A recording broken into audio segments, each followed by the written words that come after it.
All right, guys, welcome back to the stream. Welcome back to the channel. I hope the music level is still okay. It's actually difficult for me to determine if it is, but yeah, Merry Christmas, everybody. It's Christmas Eve. We're doing our annual Christmas Eve stream. I hope everybody is doing well. Wayne Johnson, stick around, bro. Stick around. MRPD, what's up, man? Yeah, took a couple days off. Just a couple days. MBG's gone for 2 days. MRPD, where you been, man? Where you been? Merry Christmas, Anime for Entertainment, Illegal Monkey. What's up, Gaming Survivor, Unknown, hat off for the boys. Trust me, I'm hoping I can take this hat off over the course of this stream because, man, it's so hot.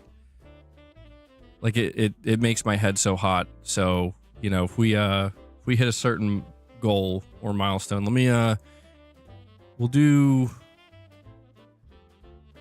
I actually forgot to set this up.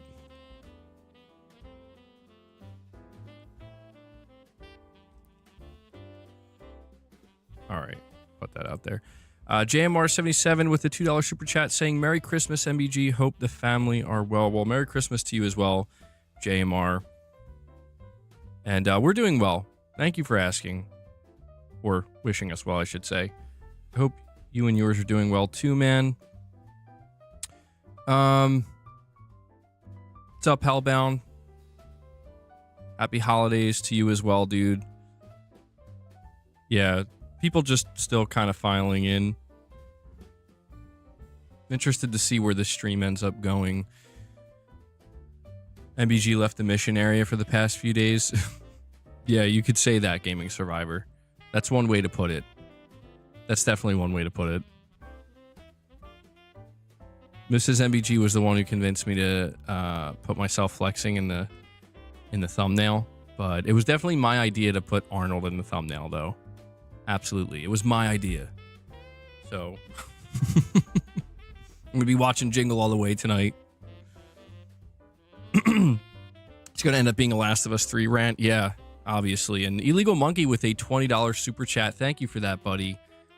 You're saying, listen, MBG, Mariah Carey is out there. She can't be reasoned with. She can't be bargained with. She doesn't feel pity or fear or remorse. And she absolutely will not stop ever because all she wants for Christmas is you.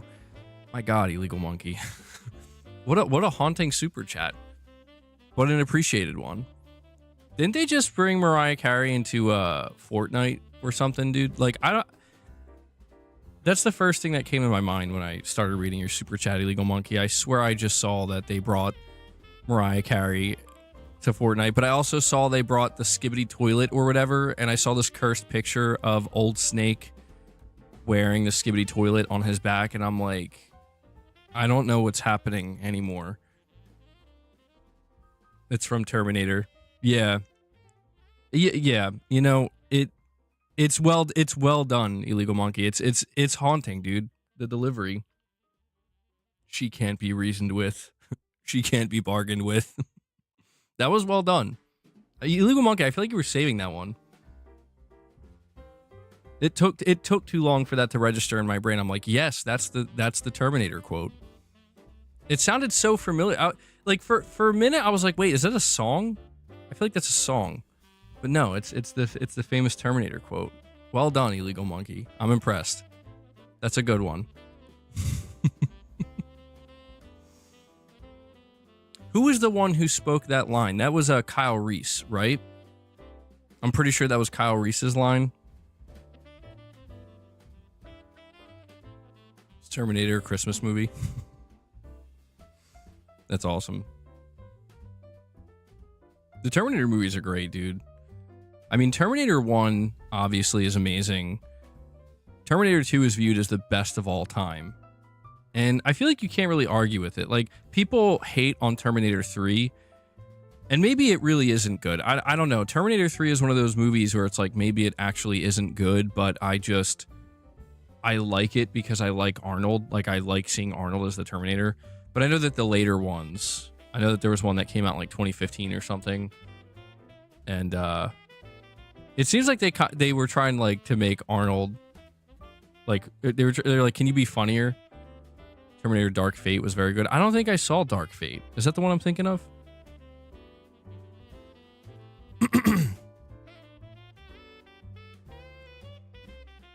I did just see apparently recently there was a Terminator game that was like just rated. Seems like it's gonna be a 2D Terminator game. Not really in 2D games, but I don't know. Genesis was the one that sucked. Salvation was interesting. Terminator Salvation was interesting. Really felt like they were trying to go in a different direction. And Arnold still made his CGI cameo at the end, but it sucks that they couldn't make Salvation work because the idea of like having Christian Bale as John Connor. And I think it was like Sam Worthington was in there as well. It was a pretty good cast, but just didn't work out. Wait, did Boss turn into Santa? No, he's in here. Luna, what are you doing? There ain't no way, Luna. What are you doing? She's like wrapped up in something over there, attacking it. Yeah, Boss turned into Santa, dude. That's what happens when you eat too many treats. You know what movie I watched last night? I watched, God, what was it? There's that new Christmas movie that just came out with Dwayne Johnson and Chris Evans. Red One, I think. What a strange movie, dude. What a strange... Like, I did not expect it to be the way it was at all. I guess, like, I had no idea what it was. I didn't watch the preview or the trailers or anything, but I watched it last night, and I got some thoughts. Jerry Gamer with a super chat says, Merry Christmas, bro. Just realized today you look like Tom Hardy in the movie Bronson. And hopefully Sony shows his mercy gift on us, or to us, I guess. I don't know. State of play. You're saying you want Sony to drop a state of play in January. We need it. We always need a state of play. I've been told I look like Tom Hardy many times. And Hellbound 1981 comes in dropping 5 membership gifts for you guys. Hellbound is kicking us off when it comes to the membership gift today, or gifting. Thank you for that, Hellbound. So yeah, I do want to let you guys know, now that Hellbound dropped a couple of gifts, that I've definitely been dropping the ball the past couple of weeks on members content. I basically just decided to chill out for the month of December when it comes to members content. But starting in January, we're gonna be bringing it back. We're gonna be doing a lot more. I plan to hit the ground running in January, so just wanted to throw that out there. I mean, I know how you guys are. A lot of you guys are totally cool, and you're like, it doesn't matter, man. You just do you. We're here to support you, and I very much appreciate that. But, you know, it's something that I do want to... definitely something I want to pursue starting in January of next year. But Jerry Gamer, yeah, thank you for the super chat, man. And, oh, by the way, Hellbound, this is for you, man. Put that cookie down now! Did that come through? I hope that came through. I set that one up today for you guys. Okay? That one's for you guys. It's gonna be my new favorite soundbite to use.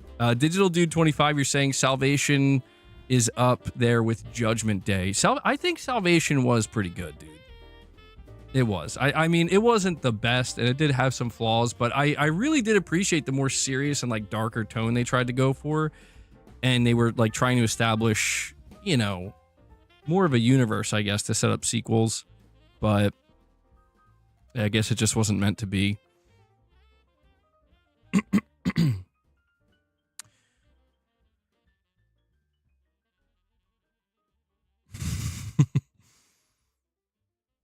You're at the beginning with Turbo Man. I was thinking about doing more Jingle All the Way quotes, but I didn't want to go too crazy with it. Jerry Gamer says, "Yo, Tom Hardy in Bronson is literally bald with a mustache." I mean, I'm not too far off. I know what you're talking about. Yeah, I do know what you're talking about. Do you think I should dress up as Turbo Man next year? Oh, let me add.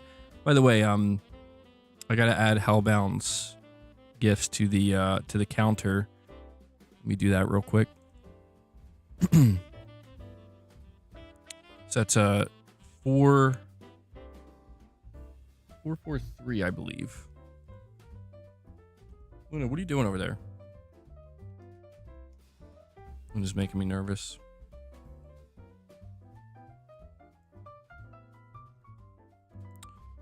Just hang tight 1 second, guys. 443. Oh, Tim Edwards. Thank you for that, buddy. Tim Edwards actually re-ups his membership. Decides he wants to be a channel member. Yeah, guys, always keep in mind, you can become a channel member. Like I said, we're going to be hitting the ground running in January. We're going to be doing our regular content, but we're going to be getting back on the member content train, hopefully. That's my plan anyway. Thank you for that, Tim. I gotta... Put that cookie down! Now! You guys are gonna have to brace yourselves, because that soundbite's gonna be played so many times today. But let me... I don't think that actually went on the counter, so let me add that. 444.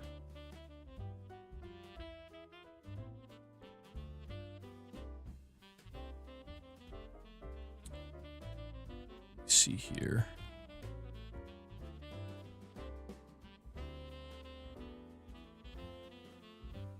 Interesting. So apparently the gifts that were... Oh, that's really interesting. So Hellbound dropped 5 membership gifts, and I noticed that people who have been gifted many times before and who have been saying that they haven't received gifts in a while, in like a long time, they just got them. Rudy, Neo, Taicho, Ansel, and who the hell is Carlos? I literally recognize every single person that got gifted. Interesting. Okay. I know some, well, not everybody has yet, but I wonder if YouTube fixed that. Yeah, there were people basically saying that like they weren't getting membership gifts at all anymore. But that's interesting. That's interesting. I have to pay attention to that. You think it reset the limit maybe or something? Thank you for that, Chris. Yeah, for democracy, bro. Luna, can you chill out? I appreciate that. Thanks. Rudy cursed us all by liking Concord. Come on, Rudy. By the way, did anybody watch the secret level Concord episode? I didn't watch it yet. I'm just curious if any of you have. I've watched 5 episodes so far. The last one I saw was the Warhammer one, which was sick, by the way. And Pity Gaming Clips or Filthy? I don't know. I don't know how I'm saying this, but either way, they drop a membership gift. And Generic White Male received that membership gift. I recognize him as well. Thank you for that, buddy. Thank you for that. That brings us to 445, which is great to see. Watch party for the Concord episode. I would love to if it... Wait. No, I don't think I'd be able to. I think I think the stream would get copyright striked. Man, that would be a... I am curious about it. I'm not going to lie. Maybe in the members lounge. I don't know. When it comes to shows like that, when it comes to stuff that are on like streaming services like that, I don't think they let you play that stuff at all. Like not even the audio. From what I understand. Or like maybe you could play like little snippets. I'm not sure. I never tried it before. But it's risky territory. I do know that. Illegal Monkey, you're saying you watched the Concord one. Has nothing to do with the main Concord characters. Felt sad to see them flesh out a universe that is now canned. Interesting. Interesting. It makes me wonder if like what they actually put in that episode was stuff that was going to be planned for the game by this point in time. So you decided to give us the cold shoulder on Sunday, huh? Yeah, I'm sorry for that. I I really never miss Sunday streams, but I don't know. It just felt like maybe the right Sunday to kind of just take off and relax a little bit. Try to chill out. But yeah, that's definitely unusual. Generic White Male says, thank you for the membership. It's working, guys. It's working. Yeah, I'm noticing the badges. Yeah. Generic White Male has a, he has the same badge as me. I think that's like a year. We have Oliver Opfer. Uh-oh. Oliver coming in saying, I can't watch the next few days, so Merry Christmas, everyone. And he's asking the chat, who wants a present? Yo, Oliver's no joke, bro. We got Oliver in here today. This man comes bearing gifts. Unicorn Tomboy's like, me, please. You're saying it means concise. Okay. Yeah, I don't even know how to say that word, Kenneth. I don't think I've ever seen that word in my life. Ludin says, I want a present. What's the present, though? I'm assuming, I don't know, he might be talking about membership gifts in this case. Mini Tom says, I've been good this Christmas. Yeah, I don't know. This is going to be interesting to see, man, because people who have not received gifts for like the last 6 months, like membership gifts, are apparently getting them now. Which is really, really interesting to see. This is really interesting to see. And Oliver Opfer comes in and drops a 50 bomb on you guys. Holy shit. Oliver was not kidding, bro. He comes bearing 50 membership gifts. Put that cookie down now! Oliver's going crazy today, bro. He's like, yo, I can't catch the next few days, but Merry Christmas. He drops 250 bombs. 250. Oh my God. Who is this man? Who is Oliver Opfer, bro? He is not is this is Santa. We got Santa Claus in the chat right now, guys. Holy shit.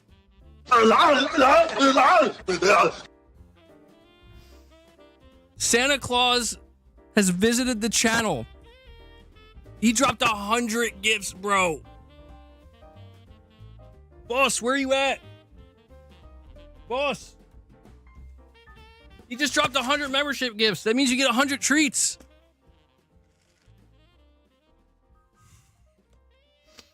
Oh, dude, that is insane. Oliver, bro, seriously. Hat off. The hat's gonna have to come off, bro. Oh my God. Do you know how sweaty, do you know how wet my head is, bro? It's so sweaty. Boss, where are you? Bald. 100 gifts? Thank you, Oliver. Thank you. Dude, that is huge. I gotta ask, chat. Who here received the membership? Oh man, not everybody's getting them yet though. Mini Tom's like, bro, YouTube hates me. Not everybody's getting lucky. That's crazy though, Oliver. Thank you so much, bro. That I'm at like a loss for words right now. 100 members gifted. What a crazy gift, dude. Well, I mean, look, I don't know how many people here right now. Yeah, make sure you guys are still opted in. That's what Mrs. MBG's saying in the chat. All right, Luna. It's just you for now.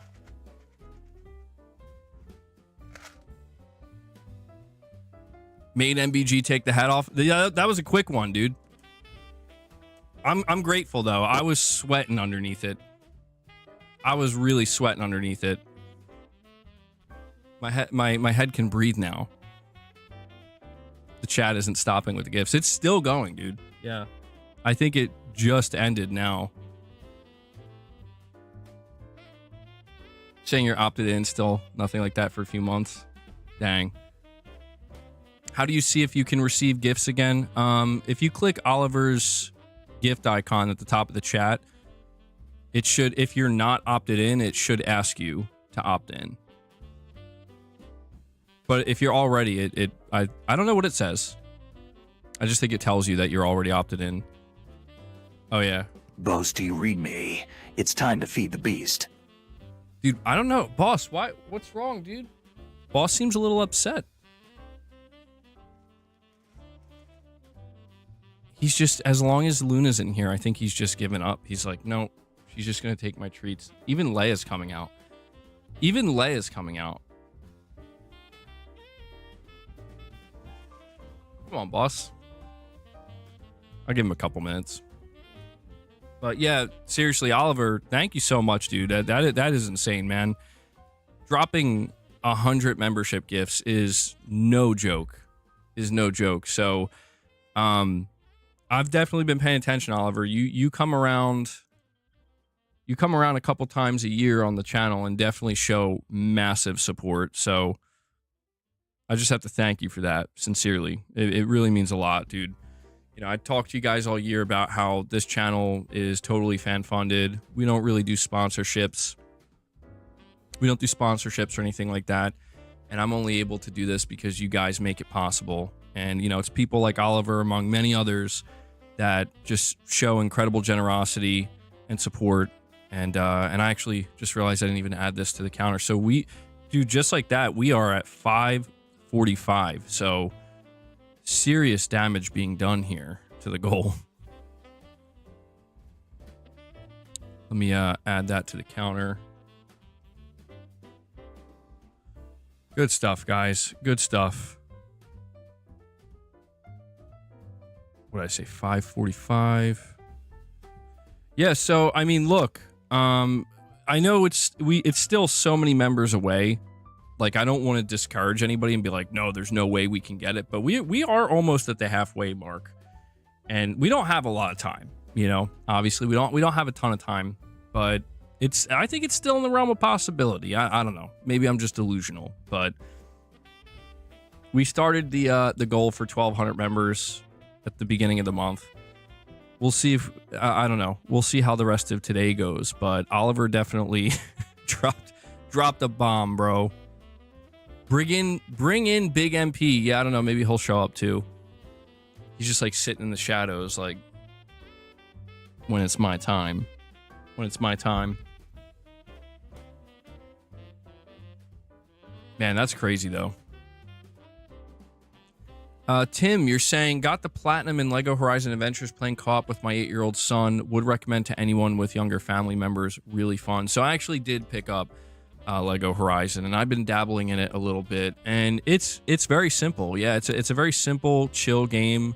Definitely something that is, you know, meant to be played cooperatively. I played a little bit solo, but Mrs. MBG was asking to play with me, and I think I'm going to be setting that up soon so we can beat that game together. And I don't know, I guess the platinum must be pretty easy or pretty simple, but you want me to extend it to February 1st? Am I still doing a wrap up of the year? Well, so my plan is not for this to be the last stream. The way I worked it last year was I made the Christmas Eve stream I did last year the final stream of the year, which was, I felt like it was needed at the time. I don't know. At that time, I felt more burned out than I feel now. I guess because I wasn't like used to streaming as much. Now I'm more used to it, and I do plan to do at least one more stream before the end of the year, but probably a couple more. Obviously, I'm taking tomorrow off. It's Christmas Day. And I don't think I'm going to stream every day going into January 1st, but I wasn't planning on this being the last stream of the year. Just maybe like, well, I don't know. There's still New Year's Eve. We could do like a New Year's Eve stream potentially. So we still have a little bit of time. But yeah, there's still a couple things we could talk about for sure. It has invincibility mode, so it's great for kids. I didn't realize that. Yeah, I mean, I was playing, like I said, I was playing a little bit of Lego Horizon Adventures. It's not like anything special, truthfully. It's just a very simple, fun, chill Lego game. Yeah, Mrs. MBG says she's saying she got dressed up today. So, I mean, look, I'm not trying to put pressure on anybody here. It's fine. You know, we just got 100 members gifted, bro, which is crazy. But if you guys want to go crazy and if we somehow hit 1,200 members, I will literally bring Mrs. MBG on stream today, and we will do maybe a second stream. Just a second stream. We'll chill with you guys, but we will see. We will see. Any support you guys show, I appreciate, man. You know that. You know that. Hey, sir, you're saying you got your free membership after almost 4 months? And Steven Leon! MB Caillou. How you gonna do me like that, bro? Steven Leon coming and dropping $100 super chat. Steven's always showing huge support for the channel, huge support for the community. Steven, thank you so much, man. You're saying, okay, brother, did you take the missus out to dinner and flowers? No, this is for you to take your son to Chuck E. Cheese. Bro, is Chuck E. Cheese still around? Or something you have up there? Hope your holidays go well. By the way, got my PC up and running. Also built 2 others.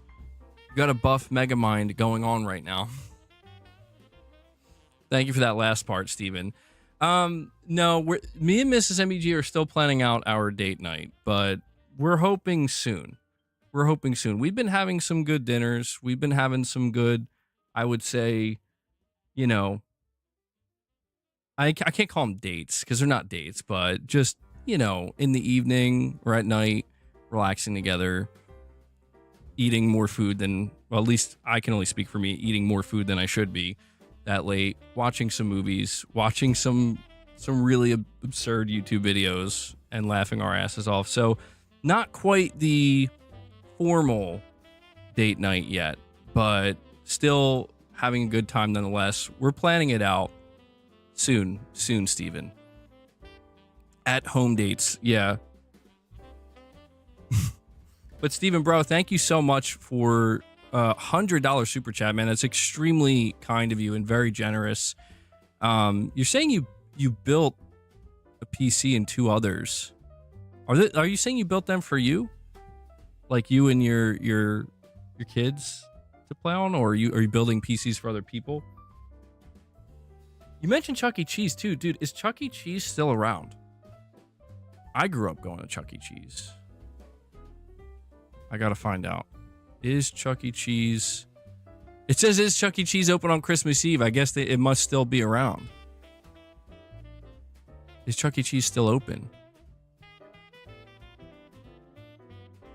Oh, they are. Yeah. Oh, wow. Okay. There's like multiple locations. It doesn't say if they're open or not.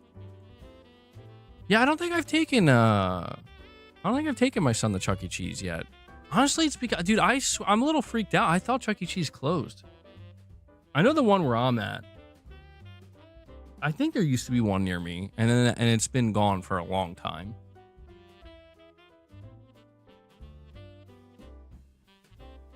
But yeah, the one thing I remember about Chuck E. Cheese, man, is the pizza.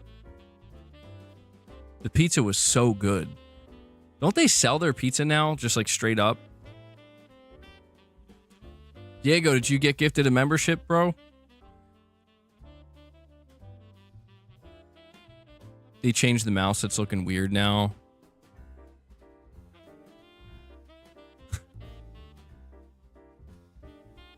They do, and it's still so good. Man, dude, I haven't had Chuck E. Cheese pizza in years. Rudy, you don't like it? I don't know. If they didn't change the recipe, I remember... I just love the new people coming in being like, my eyes. If they didn't change the recipe, then I imagine it's still pretty good. You're saying the pizza isn't even as good as frozen pizza anymore? Oh man, I'd have to try it. I have to try it. I don't think I've had Chuck E. Cheese pizza since I was like a kid. I just remember it being so awesome. You sell them to your son's friends. They don't have much. I sell them for half their worth, 500, 600 with a monitor. Oh, that's pretty cool, dude. That's awesome. That's good stuff, Steven. Yeah, thank you so much for the support. And Steven, shout out to you as well, and Hellbound and many others, you know. I'm just throwing a couple names out here, but, you know, I definitely noticed that there are people that come into the channel, like, very regularly showing support, and I really do appreciate that, for real. That's okay. So Diego did get a membership. This is cool to see, man. I'm really happy to see this. Quite a few people today. Not everybody. I think there's still some people they're like hoping to get a membership, but quite a few people who have had memberships gifted to them for a while. Bit of a hiatus, I guess. Now it's working. And Steven comes in and drops another 20 bomb.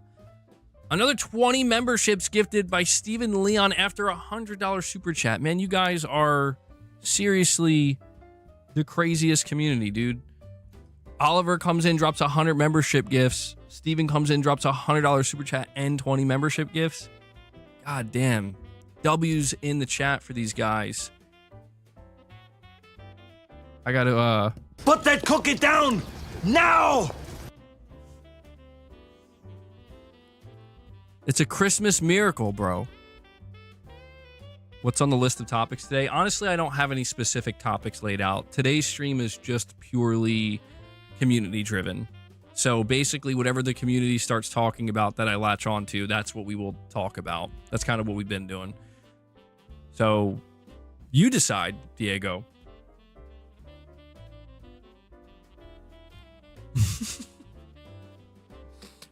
Bro, I love how Steven's like, we love you, brother. No homo. Like family. Thank you for the clarification, Steven. If you didn't add that last part, I would have been very unsure. I would have felt a little uncomfortable. Interstellar drama? What's going on with that? Interstellar. Frank says, I got gifted one like 2 weeks back. Your chat is full of nice folk. Yeah, dude. We have an awesome community here. Very supportive. Oh, I gotta let Lay out. She's please let's remind. And MRPD, I'm sorry, man. I'm sorry. I almost missed your milestone chat. You're saying here, if you have the missus need a movie to watch for date night, watch Barbarian, top tier horror movie. We actually did watch that recently, MRPD. I think we watched that like I think about a month or a month and a half ago, and it was very good. Dude, it was actually surprisingly good. I didn't know what to expect. That movie was crazy. And Greg Faustin comes in, dropping a $50 super chat. Well, actually, no, a super sticker. My bad. I think that might be the first $50 super sticker. Or what is that? 50 pounds, I believe. Greg, thank you so much for that, bro. You guys are going nuts. I gotta do another crazy Arnold.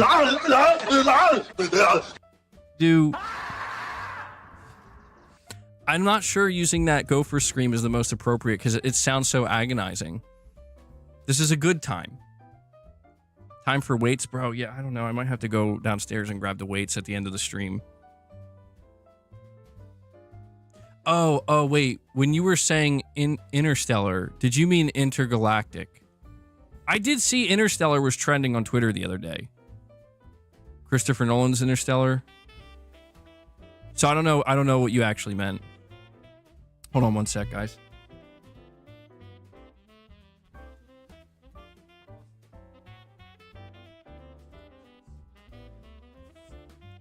Come on, boss. I don't know. Why is boss... I might have to actually, like, manually... I'm going to have to manually put boss on the cat tree for his treats, because I think he's just too intimidated by Luna. By the way, Steven, let me add your gifts to the membership counter here. We're actually at 565 now. So thank you guys so much for showing just so much generosity today. It really, really does mean a lot.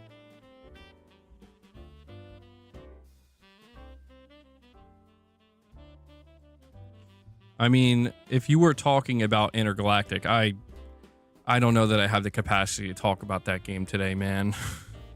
I'm gonna be honest. You know what I will say? Did you guys see the Christmas card that Naughty Dog put out? They put out their annual Christmas card, and dude, people are so upset. They're so upset, and like I kind of get it somewhat, but man, Naughty Dog can't even put a Christmas card out the right way anymore.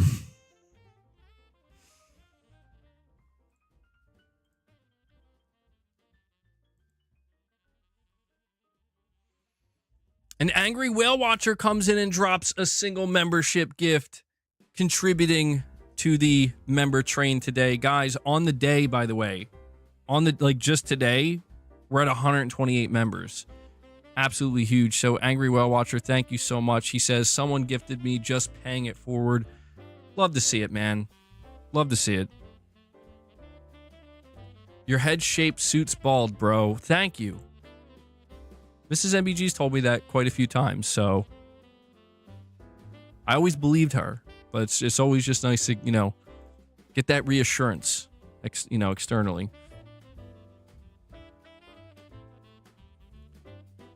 I gotta keep this up.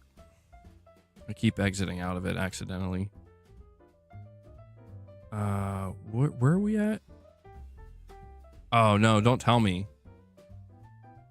Wait. Did that bring us up to 666? Hold on now. I think it did. That's cursed. That's not good. On Christmas Eve? On Christmas Eve, I don't know about that one, man. Hellbound's like, we can't stay there, bro. We can't stay at 666. He drops another 5 membership gifts for you guys. Thank you, Hellbound. He's like, I fixed it. He's like, we can't do that. We can't do that today. Thank you, Hellbound. I appreciate it, man. You've been such a long-time supporter. So that brings us up to 671. Sorry, my bad. Oh, you know what? It's okay. It's okay. I had it wrong anyway. I'm getting ahead of myself. I'm sorry. I almost added another 100 memberships. 571. My bad. Yeah, and I was getting nervous for a minute there. I'm like, dude, we can't. I don't know why I thought that. Illegal Monkey, you're saying cute, funny Christmas movie for you and the missus. Last Christmas with Emilia Clarke. You will cry. I'll cry, you say. This must be a, I don't know. I'll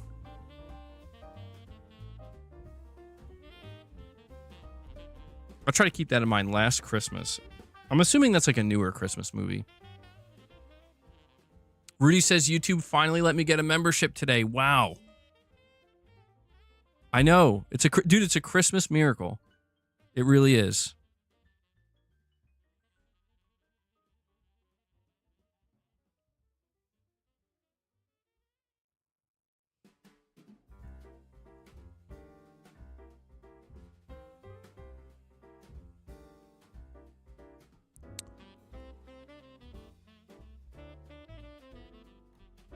Frank, you're saying, not gonna lie, the bald threw me, but it does straight up suit you, man.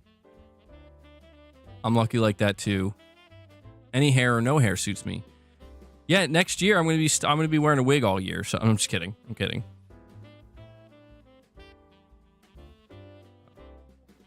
But thank you for that, Frank. That's very kind of you. Yeah, I've been, I'm trying not to like do every stream hatless, but I mean, we start the stream off with 100 membership gifts. It's going to have to take the hat off. I did see Kyle say stuff. Thank you so much for the super chat, man. You're saying, Merry Christmas, MBG. Watching you for the last 5 years now. Going out to have a nice dinner with my girlfriend in London. Also bought my cousin a PS5 Pro. Again, thank you for all the things you did. Well, thank you so much for that, man. I really appreciate the kind words, Kyle say stuff. And I hope you have a great time with your outing, going to dinner with your girlfriend. And that's very kind of you to buy a PS5. Not even a regular PS5, a PS5 Pro, dude. Cousin's very lucky. That's awesome. Now, thank you guys for real. I mean, we're a team here, right? I come here, I set up the streams, I make the videos, I do the content. But if you guys weren't here watching, and if you guys weren't here supporting, I wouldn't be able to do it, you know? So as much as you thank me, I thank you too. And Planet Schlorpian, using his milestone chat, says, there's 1.5 inches of snow on the ground where I am, making this the first white Christmas I can recall in about 20 years. That's awesome. Yeah, I actually was surprised when I woke up this morning because it was clear outside. It was very cold where I'm at. It was clear outside. And then after like an hour and a half, 2 hours, my curtains were closed. I woke up pretty early, so it was still like dark outside. But after a couple of hours, I was like, I was hearing like, it sounded like rain. But I'm like, it also kind of doesn't sound like rain. And I looked outside and there was like a really thin layer of snow on the ground. Like, oh, it's snowed. It's gone already. It literally melted that quickly. Cause it only snowed for about like 2.5 hours. And it was just a really thin sheet. But yeah, we can say that it was a white Christmas Eve for a couple hours there. That's awesome, dude. And Jenna Hayes with the $2 super chat says, spending my Christmas in Japan. Merry Christmas, nice Kratos. Christmas in Japan, huh? I've never been to Japan. I feel too intimidated to go to Japan. I mean, to be honest, I don't really go anywhere. I don't really ever... I mean, it's hard enough for me to leave my home. I do leave my home, but it's hard enough to do that. The idea of me going to Japan is just like, it's laughable. But I hope it's going well. How is Christmas in Japan? Diego, you're saying you need to see Jingle All the Way? Bro, I watch that movie every year. That's my annual Christmas Eve movie with the family. Of course it is. It's Jingle All the Way. Put that cookie down. All right, guys, listen. If we hit 1,000 members, I will do the rest of the stream in an Arnold voice. OK comes in and drops a super chat saying, Merry Christmas, MBG and family. Here's to a prosperous and healthy 2025. Keep up all the good work. Thank you so much for that, OK. I appreciate all the support you've shown this year as well, dude. And that's what I'm hoping for as well. I want 2025 to be a good year. I do. I'm not going to lie. 2024... I mean, I might be doing a Christmas or a New Year's Eve stream. I'm not entirely sure yet, but in case I don't, I'll just say 2024 was a tough year in some ways, and I notice I'm not the only one that feels that way. I've seen quite a few people reflecting on the year, being like, it was a tough year. And thank you for the membership gift as well. OK drops another single membership gift. Good stuff. I see somebody else in the chat saying thanks for the gift, who must have got gifted a little bit earlier. Good stuff, man. Yeah, thank you for that. Okay, I appreciate it. I'm going to add that to the counter.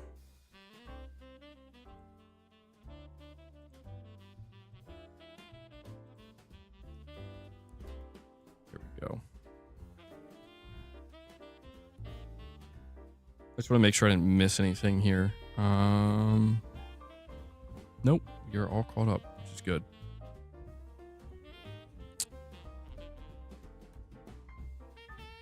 Xbox is struggling.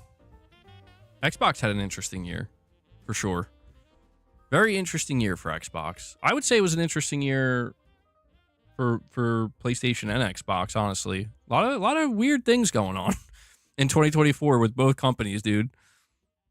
And Joshua Reese comes in and drops a single membership gift. Captain was gifted that one. Thank you, Joshua. Appreciate that. Yeah, I see a lot of you guys are dropping single membership gifts, and I do appreciate that. The single membership gifts definitely help. So I'll add that to the counter as well.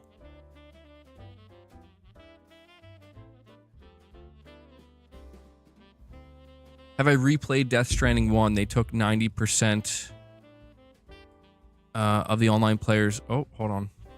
My YouTube studio just crashed in the middle of reading that.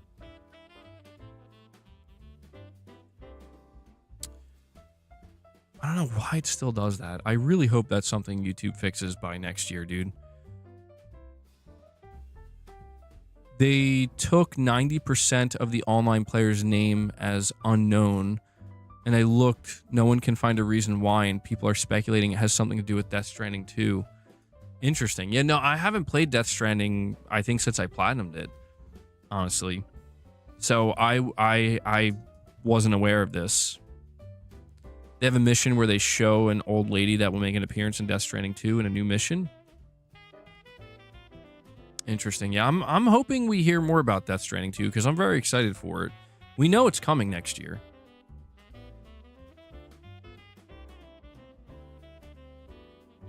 Thank you, Joshua. Merry Christmas to you too, man.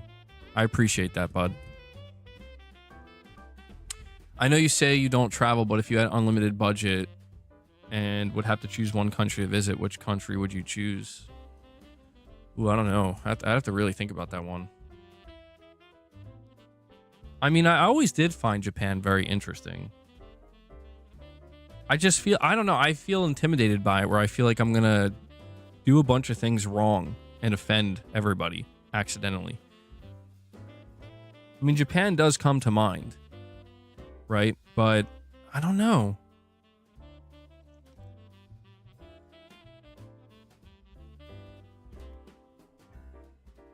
Iceland?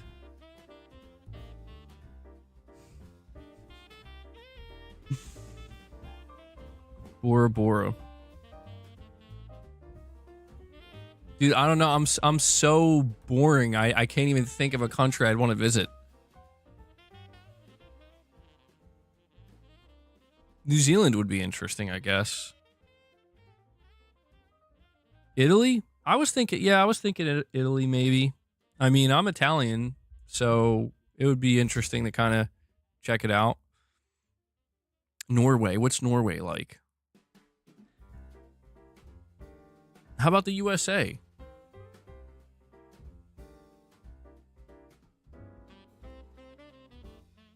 Is Mrs. MBG Italian? She actually is.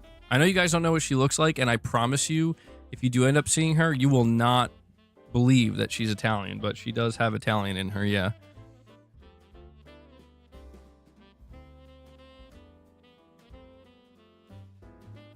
Do I like pasta? I love pasta. Yeah. Pasta's like my favorite dish. I eat way too much pasta. Go to Vietnam? I don't know that I would go to Vietnam. No. Do I like pineapple pizza? Yes, I do. We've had this well, I don't know if we had this conversation with, each other, Kyle say stuff, but yes, I do like pineapple on pizza. I do like pineapple on pizza. Do I like Mexican food? I like some Mexican food, yeah. Not the biggest fan, but... Dude, pineapple on pizza is great. Sorry. It just is.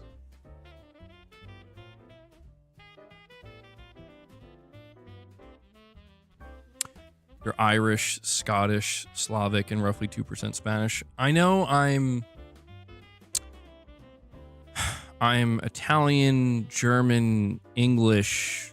Apparently, I even have like a little bit of Native American. I don't know. There's so many different things. Apparently, I remember I was like trying to look into it, and there were just so many. I'm like, I think I have a little bit of French in me. I don't know if all of it's true either,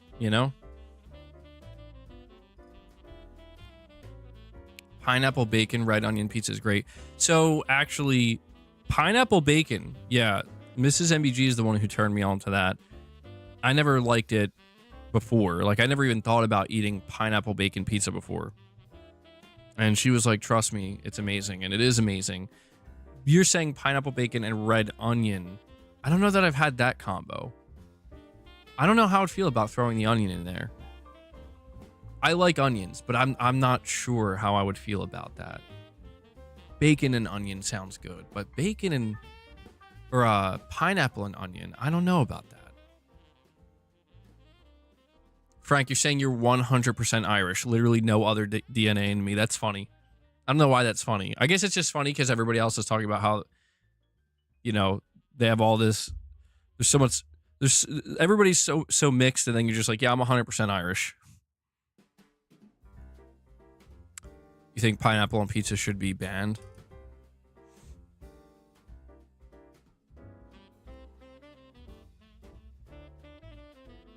I mean, I know that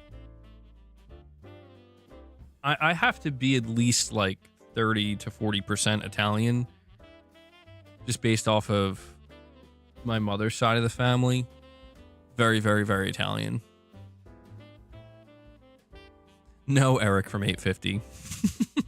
Not today. How do people feel about eggnog? That's a good question. I personally love eggnog. I drink non-alcoholic eggnog, but I love eggnog. I drink it every time November rolls around. Mrs. MBG picks me up some eggnog. Rudy, you hate it? MRPD, yeah. It can be addicting. Yeah, it's really good.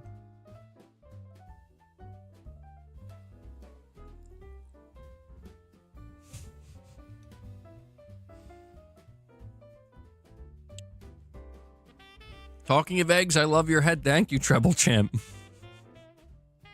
Thank you for that one. I guess I did walk into that. Great eggnog in Canada. And I don't think I've ever had Canadian eggnog. I think my favorite eggnog right now is Southern Comfort. Theirs is really good.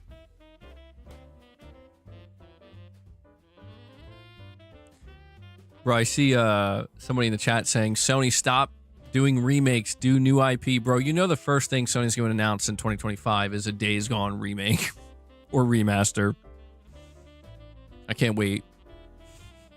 We're starting off 2025 strong, baby. How am I with spicy food? I've gotten a lot better with it. When I was younger, teenager, and even in early adulthood, I didn't really care for spicy food. Just a little bit here and there, but as I've gotten older, I've grown to like it a little bit more. I don't like a lot of spice though. I don't like pain. You know, like I'm not trying to be in pain when I eat. I mean, there's like a certain tolerance level.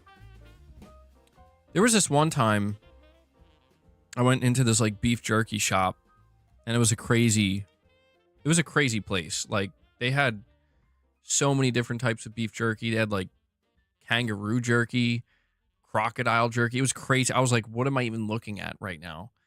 They had, I think they even had like giraffe jerky or something. It was like the craziest place the craziest store I ever went into. I'm like, I was like, they had turtle jerky.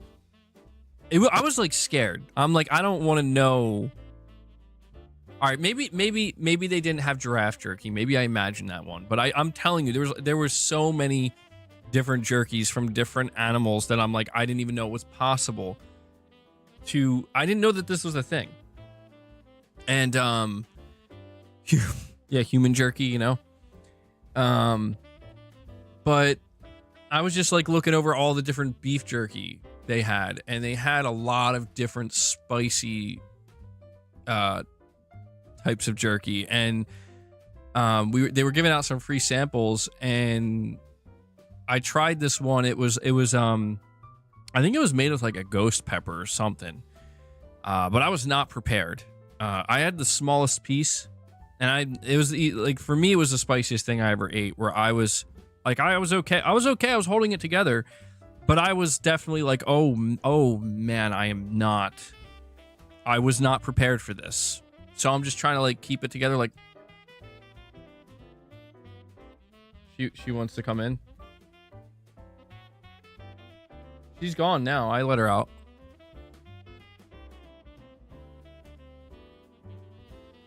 Okay, so Mrs. MBG corrected me. There was no giraffe jerky. I definitely imagined that, but there may as well have been. But yeah, I just remember eating that just very small piece of jerky, and I couldn't believe how spicy it was. I mean, I was actually like, oh man, my mouth is in so much pain right now. Suffice to say, I did not buy that jerky, and I did not eat any more. Do the one chip challenge? Never. Yeah, I don't know how people do that stuff, man. I'm not gonna lie. I don't. I think it would mess me up. I don't know. Maybe I'd be able to handle it. I'm not sure. I don't want to find out.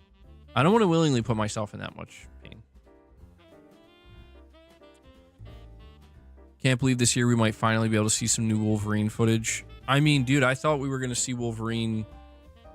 I think everybody was kind of expecting we were going to see Wolverine maybe at the Game Awards or at least one time before the end of the year, but no. We didn't see it at all this year.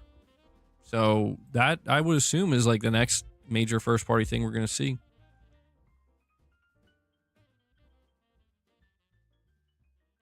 RC Young says, once Xbox was like, all of our games are going to PlayStation and there's no red lines, I decided I'm just over Xbox now. I still believe the console is important to Sony, unlike Xbox.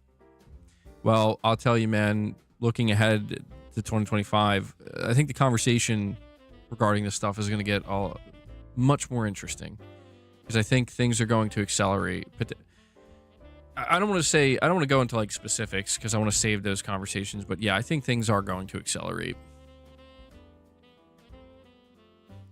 What's going on? Is MBG making fun of the new lead character from Intergalactic? Oh man. No, that was not my intention. This is just how I look.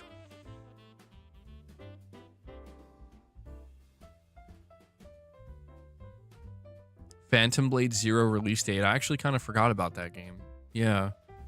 I think that is like a 2026 game, apparently, from what I've heard. You know, you're saying all you can hope for with Wolverine is that it feels massively different from the Spider-Man games. Yeah, I imagine there will be some basic similarities between them, but generally speaking, yeah, I would agree. I would hope it looks and just seems very different. It should be. It's Wolverine, you know?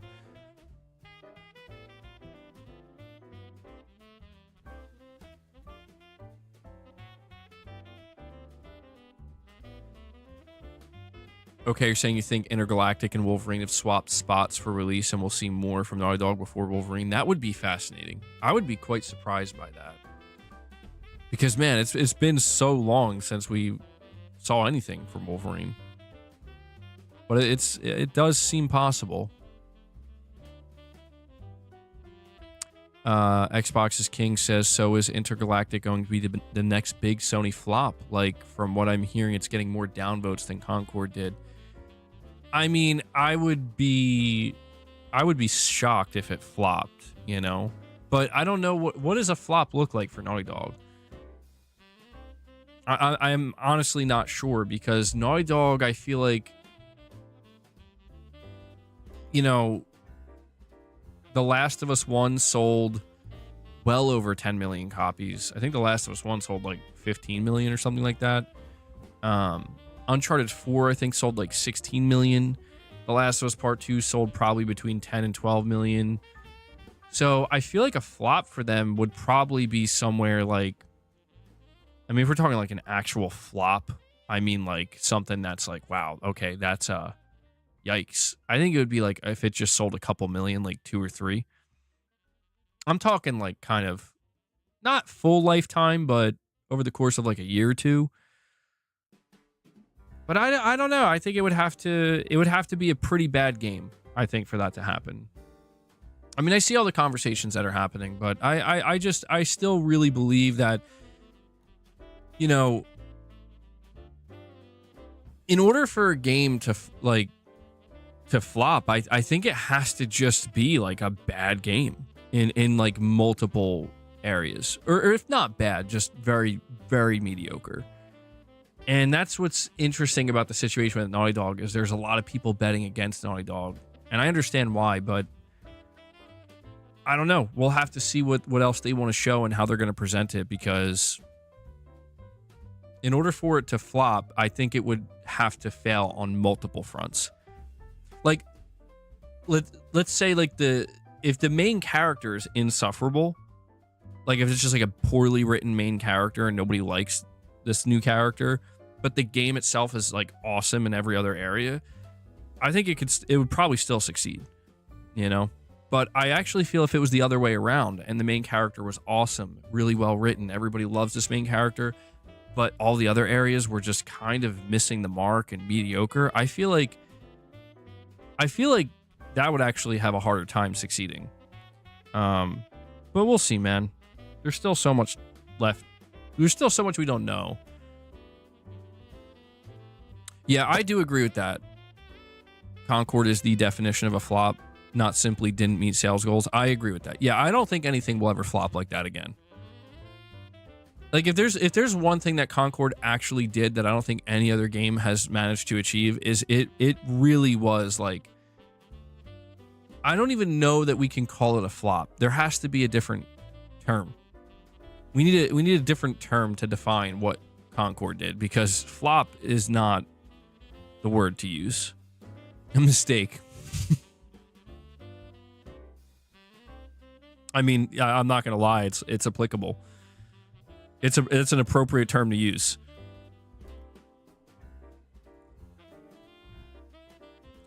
That might actually be the term to use, because I can't think.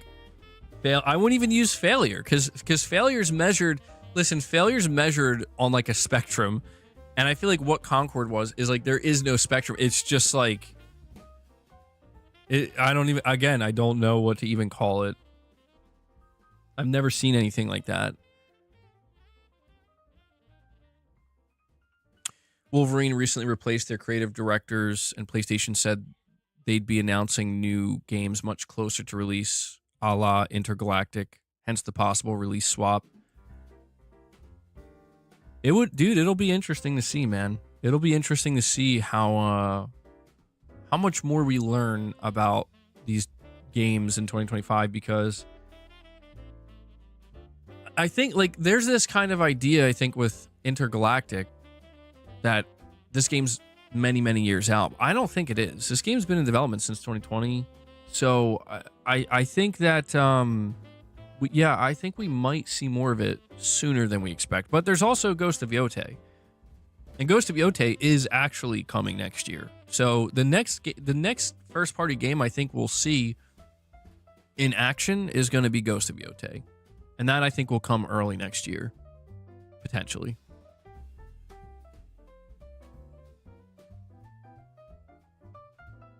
The question I have is, which game will release first, Death Stranding 2 or Ghost of Yotei? But I think both will release before Intergalactic and Wolverine, certainly. That's true, MRPD. That's true. Yeah, I don't know. Oh, dude, I keep forgetting about Fair Games. I keep forgetting that game exists. Yeah, I guess we got to see that too. Oh man, how is Sony going to show that? I'm so nervous about Fair Games, man.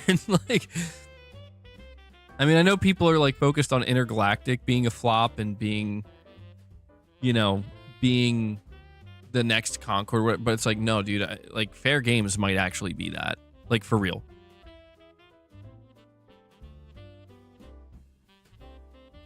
That's interesting. You think Fair Games might succeed, but Marathon might flop hard? I feel the opposite. I feel like Marathon has a lot more potential for success than Fair Games. I think Marathon will still struggle. I don't know. I saw that more of Bungie got absorbed by Sony. I did see that. That like just happened. Like Sony, I think, has almost completely taken over Bungie or almost completely absorbed them. So I have no idea what the future of Bungie looks like, man. I have no idea.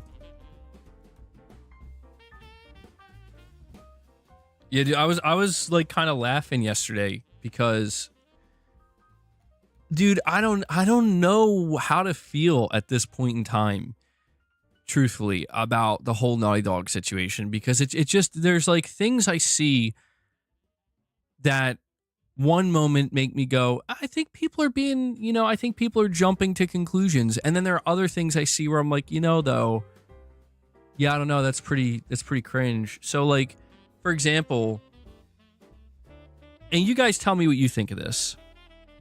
I was randomly scrolling on Twitter yesterday, and there was this post that somebody put out. I think it's from an account that follows a lot of Naughty Dog stuff. And it was the actress who plays the main character in Intergalactic. She posted an image that was floating around recently on Instagram. It was fan art.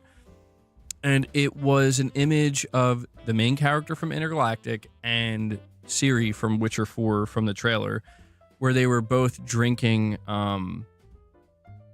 like drinks, I guess, like sodas or whatever. Yeah, and she says, "You mad, bro?" And the image said, like, oh my God, what did it say? It said masculinity, like, you know, as in they're drinking tea, or fragile masculinity. And it says DEI-licious. And I'm just like,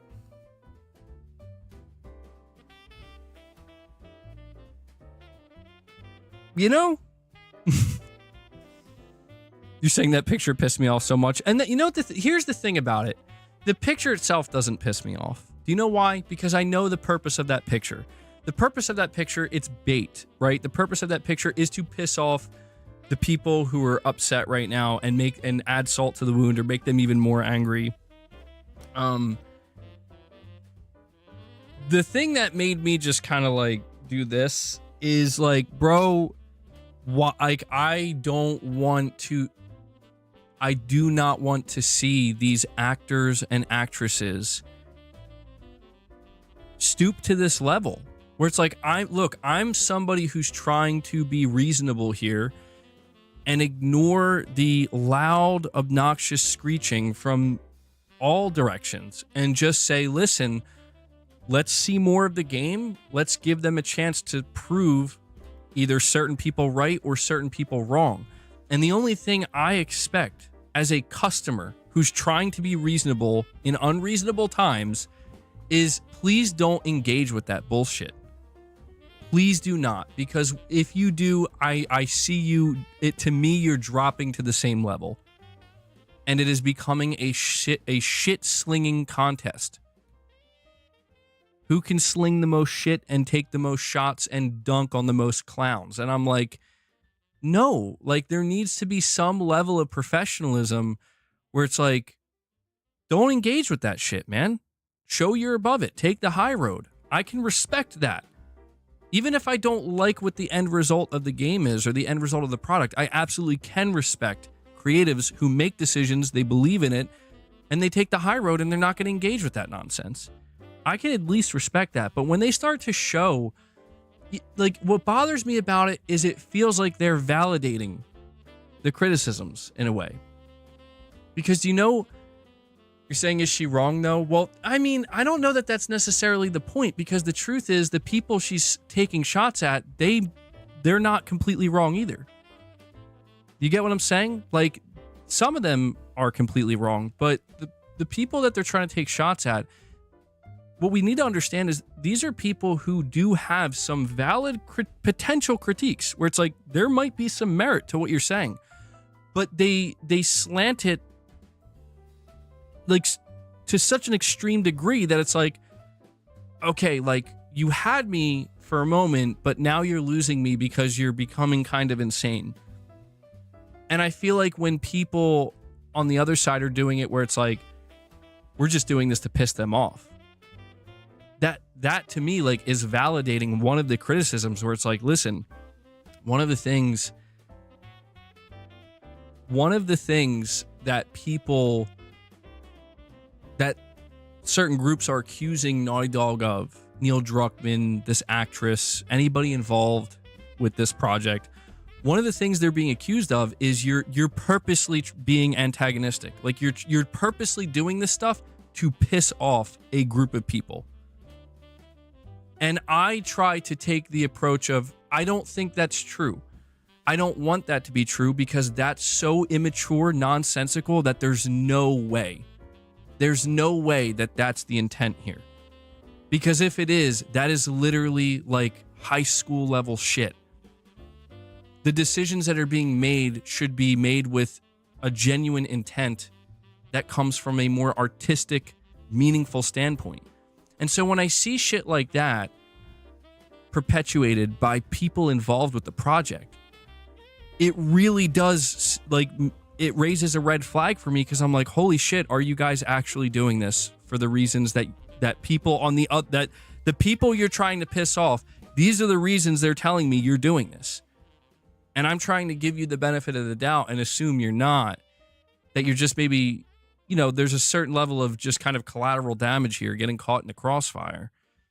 So that to me was, the image itself didn't make me mad, because it's like, yeah, you know, I come across stuff like that all the time. It's fan art. There's a lot of people who feel that way. It's whatever. But I just feel like it's not.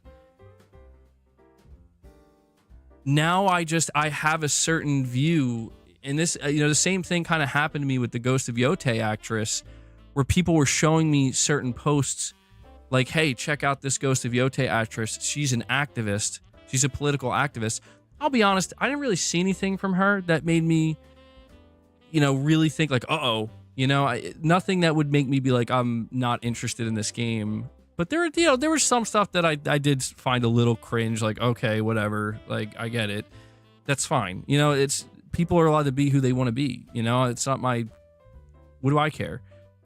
Post what you want on social media. But what just really kind of got me with this one in particular is like, dude, you are like you are posting this purposely trying to poke a beehive that I'm trying to actively ignore, and instead pay attention to the piece of art that you are involved in.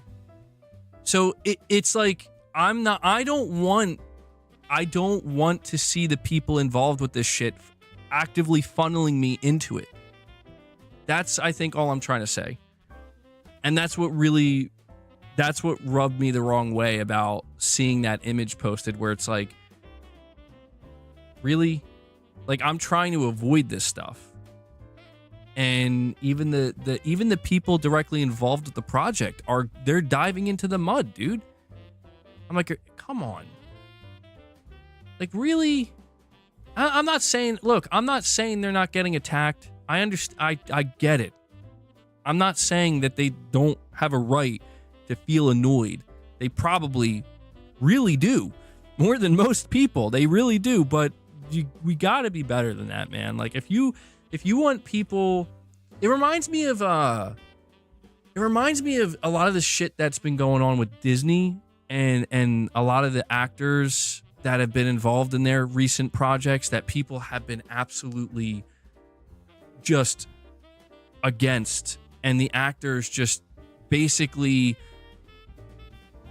taking their shots, right? And coming out here and just doing more damage, where it's like, yeah, you're like, by you doing that, you're beginning to validate what people are saying, which is the opposite of what we should be looking to do here. That's all. But anyway, it's Christmas Eve. You know, we don't need to, we can save it. We have plenty of time. We have plenty of time. We have all 2025 coming up.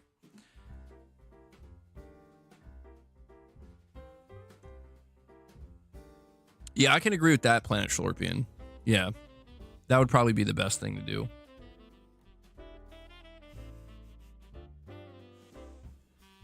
More rants in 2025. We got plenty of rants coming up, I assume.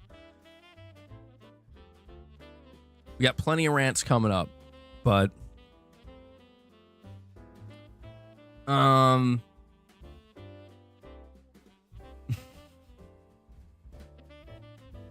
let's be positive. I agree. I don't want to be toxically positive. I don't believe in toxic positivity, but we should. I think I should try to be a little bit more positive, because I think, I don't know, I'm a little too negative sometimes.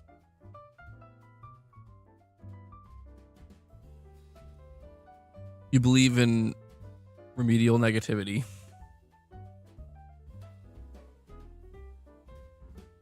What is toxic positivity?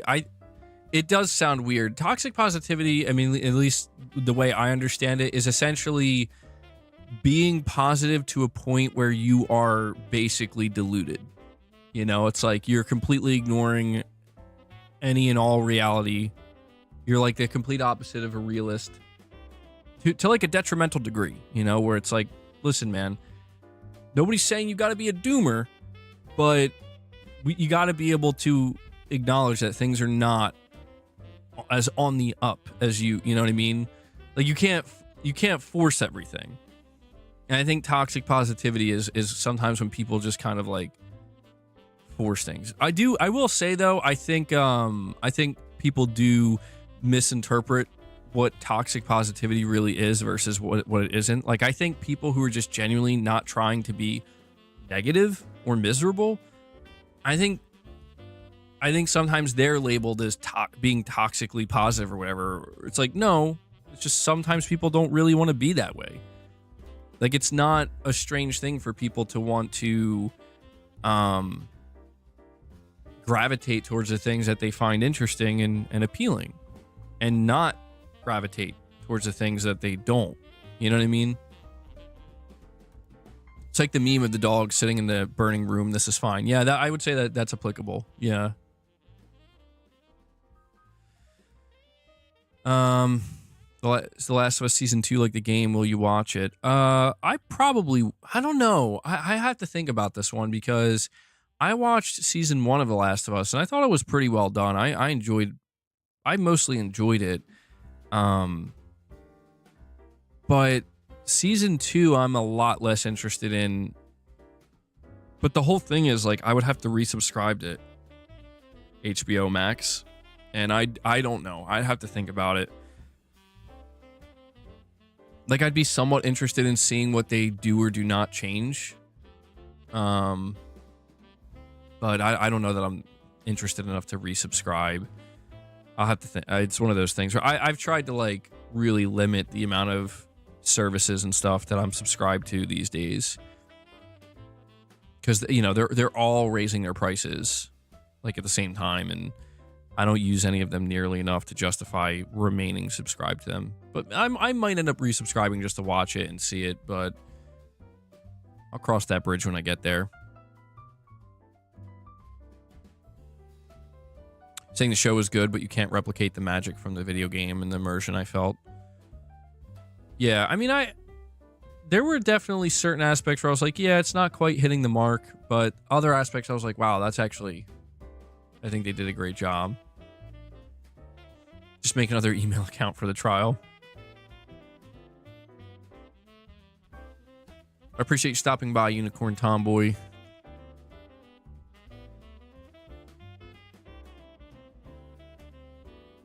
You're saying the standard now is being negative, so if you are even slightly positive, it will be seen as too much.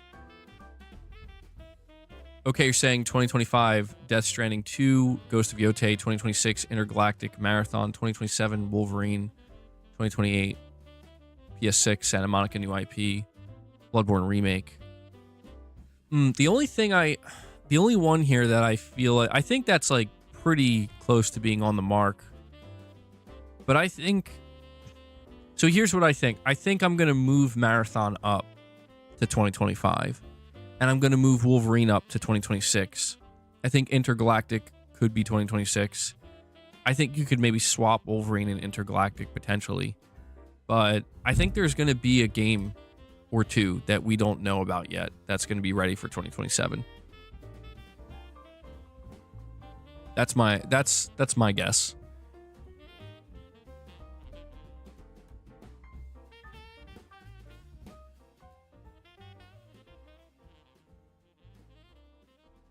Did my Christmas music just stop?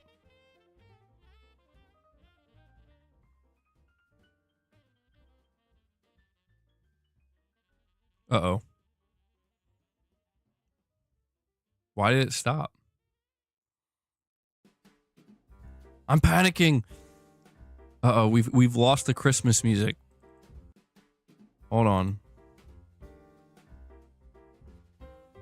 Let me see. I got a different one here. Let's see what this one sounds like.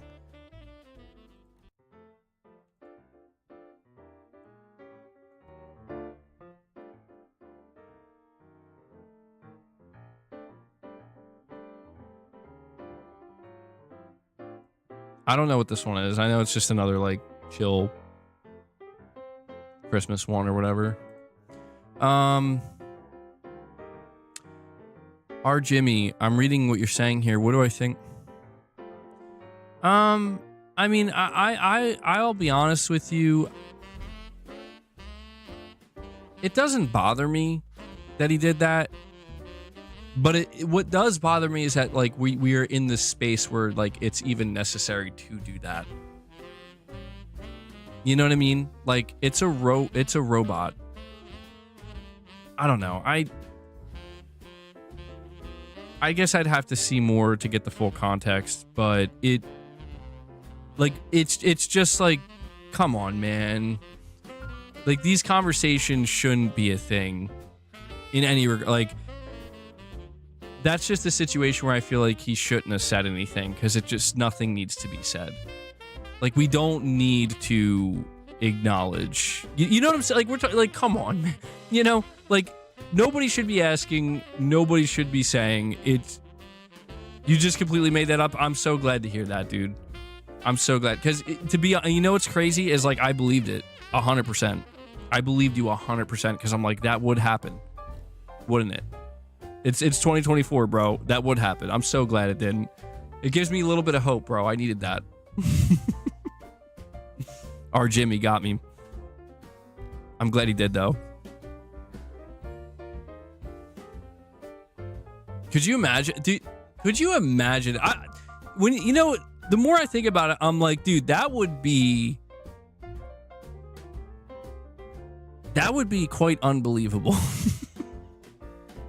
Because, dude, the director of Astrobot, Nicholas Douche, I don't know how to say his last name correctly, but he seems like such a chilled guy that I'm like,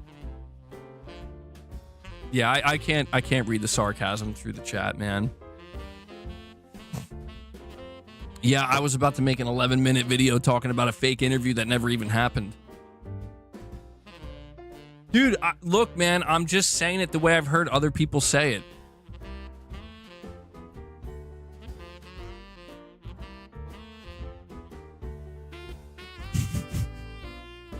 I agree, Matt. You're saying the scary thing is it's completely believable. Dude, this is one of the areas where I really hope things get better in 2025, man. I do. I'm gonna work harder. I'm gonna try. One of the biggest criticisms I've gotten on the channel this year is, a lot of people have come to my channel or have been part of my channel, and they really want me to focus more on the game side of the conversations and less on the potentially politically driven side of a lot of these conversations. And I would say I mostly failed at that this year. And so I'm going to be taking I'm going to be honest, I'm planning on taking a different approach. I'm not going to bother going into detail about it. We'll just see what the results yield. But I'm planning on taking a different approach going into 2025. Like, I'm not shaking up the content. I want to make it clear. Like, the content generally is going to remain news-based, topic-based. I am planning on trying to play games, obviously, as I've been doing and will continue to do, and talk about them. But I want to have a greater control over the conversation for the sake of making sure that I don't allow myself to get too wrapped up in things that I don't think are necessarily beneficial for the channel, the community, or the conversations we're trying to have here. One of the things I've observed this year, and especially more recently, is more and more people are just looking. I'm not going to call it. There are people looking for echo chambers, but I'm noticing there's like a kind of outcry from a lot of people where it's like, is there anywhere we can go where people are just normal? You know, like that, like there's this kind of sentiment. I don't know if you guys have noticed it, where it's like there's so few places left now where you can just be normal and just talk. And, you know, I noticed that even sometimes here on the channel, like things can get somewhat abnormal. And I know that because that's how I end up feeling. You know? I'm like, damn, if I'm feeling it, I can't imagine how certain viewers are feeling too. And if I'm feeling it, it's something's not right. Something's got to change. It's true, MRPD. No, I did play God of War 1. I never played the second one. And I believe, if I remember correctly, I played like the intro sequence of God of War 3. Kind of a similar situation with the first 3 Uncharted games. Yeah. I know, dude. I know. These are games. I thought the rumor was true. I'm going to be honest. I thought the rumor was true about a God of War collection. I thought it was true.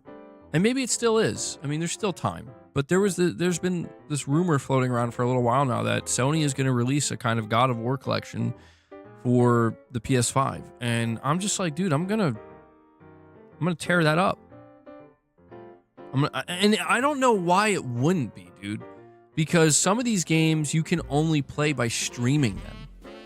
I'm like, come on, Sony, you gotta offer a better solution than this. Don't wait for the collection, just play the game. I might. I think I'm gonna give it till the next state of play. I'm gonna be honest with you. If we don't get the announcement of this rumored collection at the next, there might be a state of play in January or February or something. If we don't get that at the next state of play, then I'm gonna assume it's just not real, and I'll have to think about how I want to go about playing these games. There are definitely games I've missed out on. Yeah.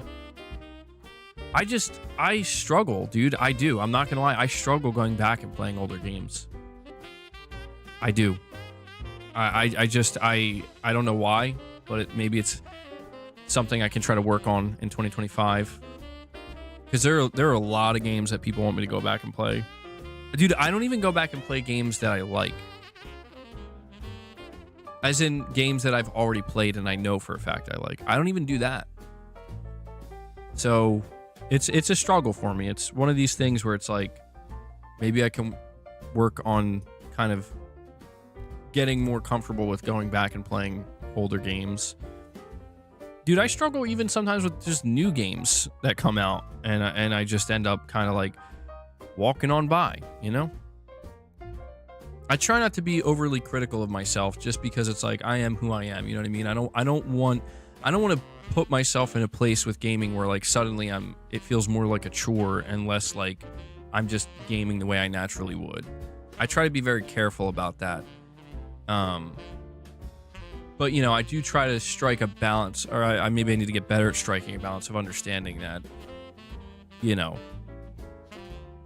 we have to, like, I am running a channel here where, people they're like, hey, man, we like hearing the news topics, we like speculating, but there is a greater, there is a bit of an outcry, not outcry is a strong word, but more requests of people basically asking me to play certain things and talk about it and give my thoughts on it. So it would probably be very beneficial for me in all regards, and beneficial for you guys if I try to embrace doing that a little bit more. A game I was looking at, just because I heard somebody bring it up recently, I forget where, but Freedom Wars Remastered is coming out. And it's weird because I remember like hearing about this game a long time ago, and people who were playing it on the Vita were saying this game's amazing. And it's like, dude, I was watching a little bit of gameplay, and I'm like, I don't know about this, man. Like, I was just like trying to, because that game's coming out in January, and I'm like, I don't know, should I just like bite the bullet and just try it? Or maybe no. Maybe I don't, because that's like one of those games where it's like, I saw some people talking about it, mentioning what's interesting about Freedom Wars is Sony just like let it go, dude. They just let it go. They're like, go ahead. They gave it to the studio. They're like, you can publish it. You can remaster it. You can publish it, whatever. But I'm not sure. Just picked up Cyberpunk. Rudy, you're saying it was good on the Vita. Apparently that's something that's coming, dude. You're saying Oblivion remastered for the PS5 Pro would be nice. Merry Christmas to you as well, Sean. I don't know. There's like a bunch of rumors floating around that apparently Oblivion remastered is real, and it's going to be announced in January at a Xbox Developer Direct, and it's going to be multiplat. Freedom Wars before God of War 3. That's blasphemy, MBG. Well, keep in mind, I don't just want to play God of War 3 randomly. If I want to play through all the God of War games in succession. Like that's why I haven't done it yet. Like I don't know, I tried for a little bit to go back to God of War 1, but I had to stream it and it was working okay, but I'm like I don't know, man. I love the idea of a collection. I really hope Sony's doing it, because I'm not just going to sit down and randomly play God of War 3 without playing God of War 1, then 2, building up to 3. And then if they include the PSP games, dude. I mean, having everything there, and then I'll be fully caught up. It's kind of shocking Sony hasn't done that yet, man. I feel like that's just such an easy win for sales. Easy win.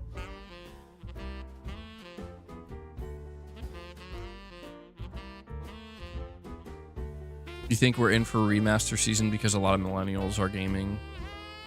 The industry is pulling nostalgia bucks. Yeah. I know some people are not as into it, but they have a remaster collection. But isn't it locked on PS3? Right? I know they did like a remaster collection for PS3. And I know that they remastered God of War 3 for PS4, but they're all kind of like disjointed, and we just need something simple, something that's, hey, here's all the games in the same spot.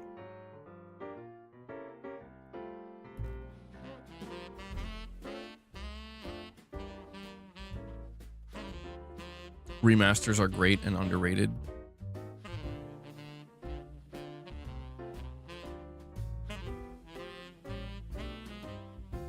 I mean, yeah, I see so many complaints these days about too many remasters.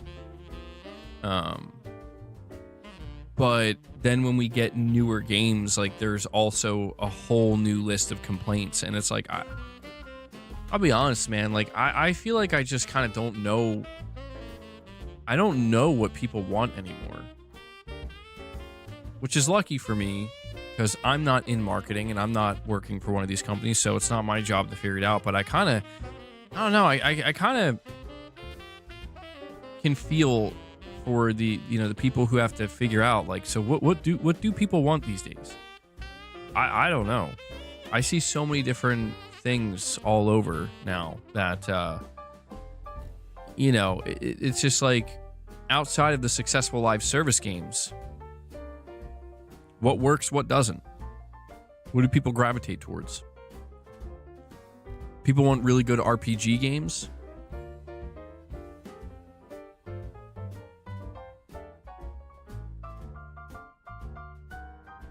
Remake Legend of Dragoon. I feel like people have been asking for that for the longest time, dude.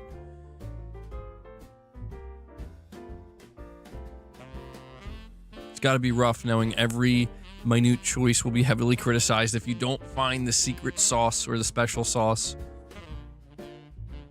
Dude, I've been seeing that. Yeah, what's going on, chat? What is going on with the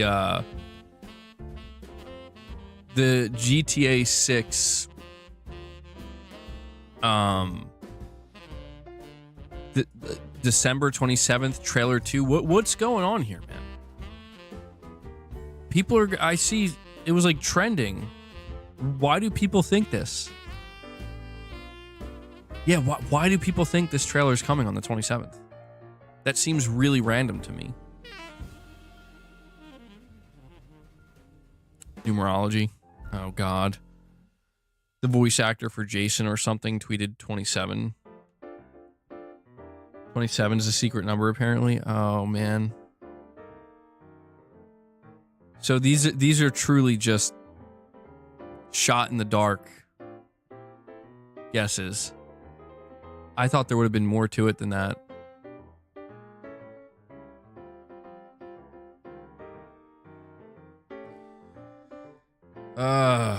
I mean, it's weird seeing people get this worked up over the next GTA 6 trailer, because like that is easily one of my most anticipated games. Rockstar deleted one Instagram post, which keeps it at 27 now, so now people are suspicious about it. Oh my god, it's almost like they're doing it purposely now. That's crazy. They're messing with the community, bro. That's so funny. I mean, when are we gonna watch you get drunk? I don't drink, man.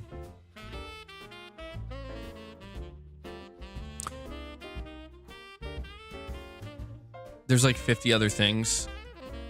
I mean, it's weird because I see people going nuts over this and fixating on it. And for once, I don't know, I guess I feel like I'm just kind of on the outside looking in here, where I'm just like, bro, I don't really care if we get a GTA 6 trailer.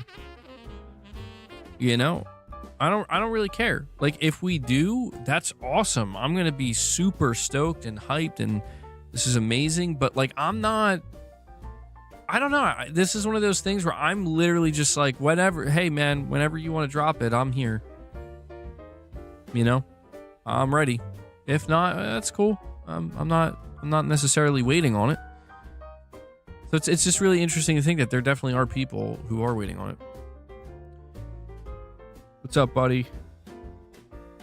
Happy holidays, man.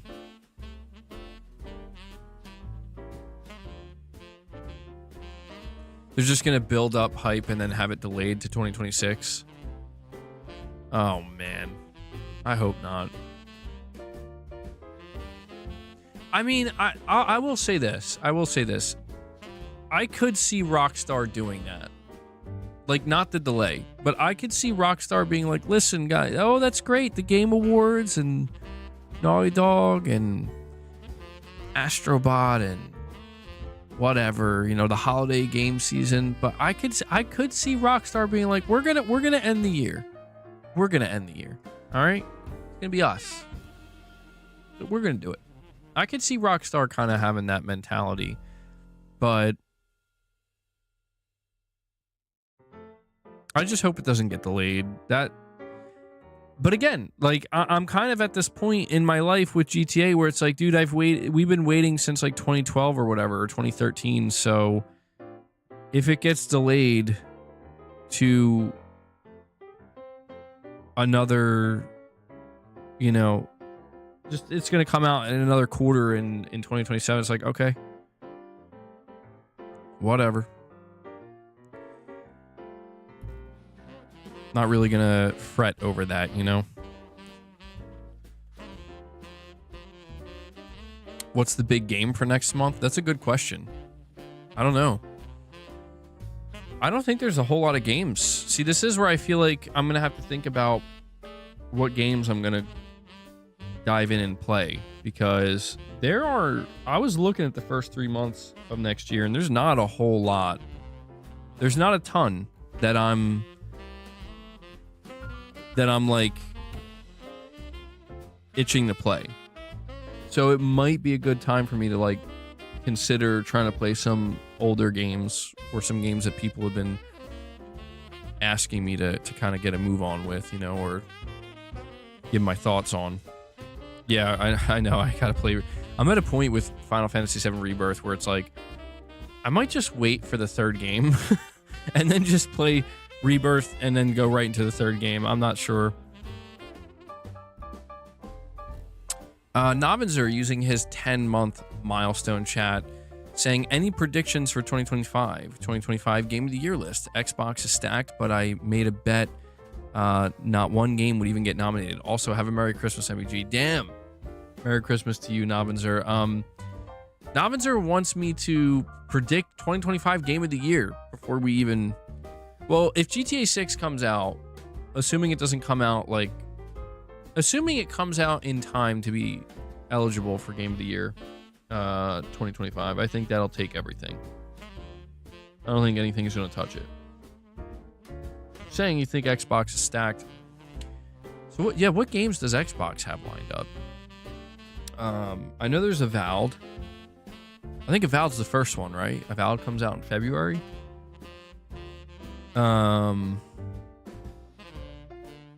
Does Doom have a date on it? Yeah, what's the release date for Doom? I could have swore they said that was a 2025 game, but I can't remember if they gave it a date or not. Doom, Doom, if it's good enough, that could get a Game of the Year nomination, potentially. South of Midnight, was that confirmed for 2025? I've been seeing that game floating around lately, like in the rumor mill. Outer Worlds 2. Man, they got a lot. Yeah, they do have quite a bit lined up for next year. So Avowed, Doom, Outer Worlds 2, potentially South of Midnight. That's 4 games. I feel like, I mean, there's gonna be another Call of Duty. It's weird to count that, but it still feels weird. But like, yeah, they're gonna have a Call of Duty. I don't think Fable was ever confirmed for 2025. Yeah, I don't know if you guys saw, by the way, apparently on, I forget what podcast, there's a podcast that Jez Corden does, but it's like an Xbox / Microsoft podcast. He reiterated that like exclusivity at Microsoft is done, dude. He was saying like any game that doesn't have a PS5 version at launch is simply coincidental. Like they like literally didn't have the time to make it, but it's done. And that's going to be so interesting to me if what he's saying is true going into next year, because there are so many games. And like people were talking about the Outer Worlds 2 recently, and I guess I wasn't like really paying that close attention, but people were pointing out, they're like, dude, the Outer Worlds 2, when it was first announced, was announced as an Xbox console exclusive. Like it was straight up announced as an Xbox console exclusive, and then the second time they re-revealed, I think it was like 2021 was when they first revealed it. Now we're in 2024. They show the release year trailer or whatever, and they're just like, yeah, it's coming to PS5. So it's really, would that mean moving forward everything is multi-plat? Like, basically, yeah. It sounds to me like there are going to be games that are not going to be multi-plat simply for the fact that the teams that were in the middle of making these games were not making PS5 versions, and they're not going to be able to have it ready. Like, it will delay their timelines too much. But like, you know, apparently Fable was a crazy expensive game. And because of that, like, apparently Microsoft has every intention of releasing that on PS5. And I'm like, this is truly, like, if that's true, this has escalated very, very quickly to a degree that, like, kind of makes sense, to be honest. Do I feel any will be ported to Switch 2?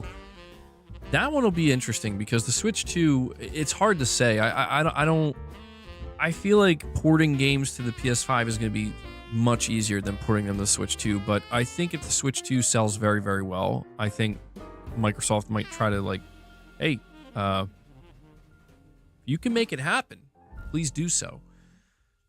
Please do so. Apparently the Switch 2 reveal is coming early January. So we're going to be hitting the ground running in 2025 with a major player in the console space dropping some bombs. We also heard rumors of games being exclusive for Switch 2. Yeah, I mean, look, man, I'm going to stream the Switch 2 reveal event.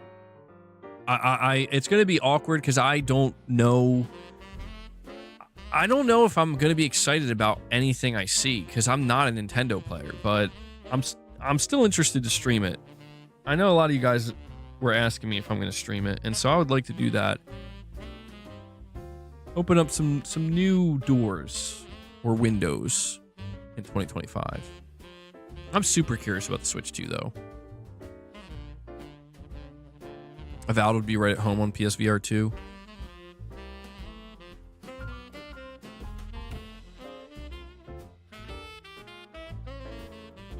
The Switch is just a Pokemon machine to you.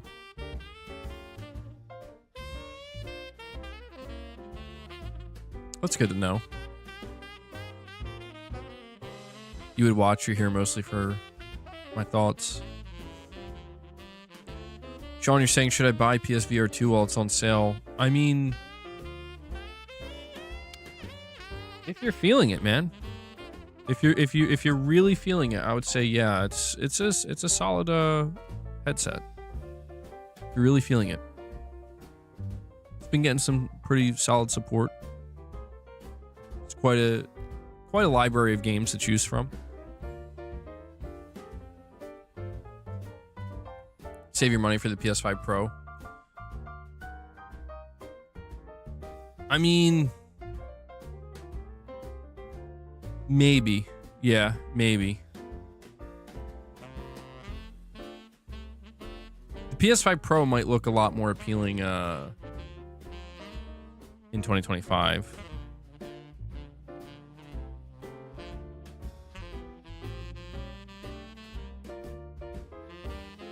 You're hoping that we see the next 3D Mario game for the Switch 2 event? Yeah, see, that's what's going to be so awkward if I'm streaming the event. People losing their minds over a new Mario game, and I'm just like, yeah, it's cool. You know, like, I just totally, I don't get it. Like, I don't feel anything. But believe it or not, dude, like, the thing I know this sounds crazy. I know it's crazy. But again, I'm not a Nintendo player. The biggest thing I'd be looking for at the Nintendo event are third-party games. Like, I want to know what third-party support's going to look like on this console. That's what I'm most interested in. Boss is here, dude. He's sleeping over there, and he won't come over here. I don't know why. I don't want to, like, disturb him. He was pretty irritable this morning. Photorealistic Mario game? That sounds cursed, dude. That sounds really cursed.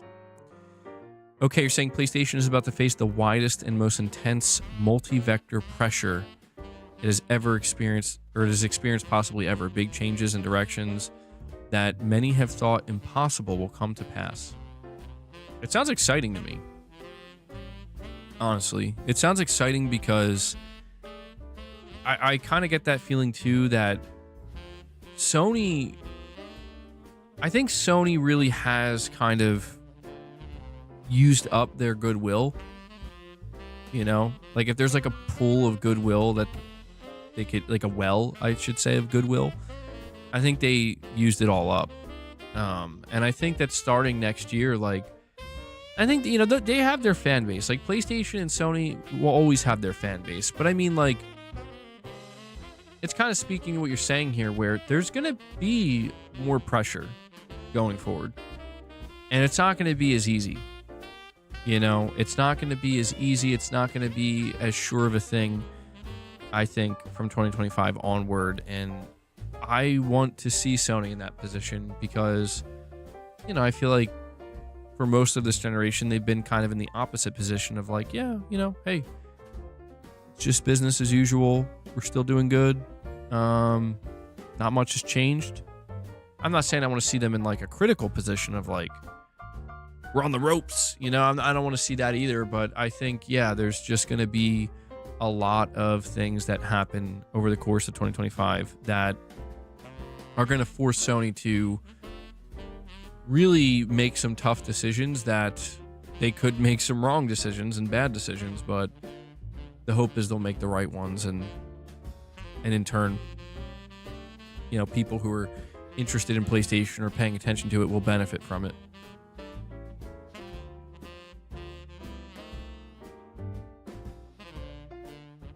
Saying the PlayStation fan base is overall more chill.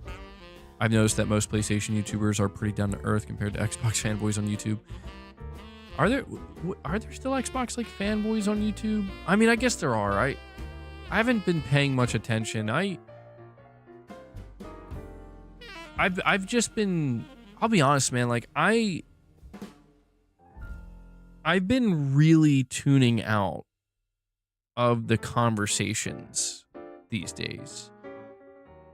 like to such a large, and it's helping me. It is. And that's why I'm very excited for 2025, because like I think the biggest mistake I made, you know, kind of reflecting on this year and the content and the channel, I think the biggest mistake I've made, well, you know what? Let me rephrase this. Maybe it's not a mistake. Let me just talk about the approach. When I look back at 2024, dude, this year I can honestly say this is a year where I let the conversations can dominate me and control me, in that like I have just gotten totally consumed by the noise. And that has been, I would say, 90% of 2024 for me. And I don't know, I don't like the results. I mean, it was a good year, like overall, you know, we had, I'd say, a mostly good year, but in terms of positive and negative, I've just allowed myself to get way too invested in too much external stuff. And so in 2025, I'm going to be taking like the opposite approach, and I don't know if it's going to have better results or not. I don't know. I won't know till I try. But that's what's going to be interesting. It's going to be interesting, I think, to see how I change, for better or for worse, by basically taking the opposite approach that I've taken this year. So we will see.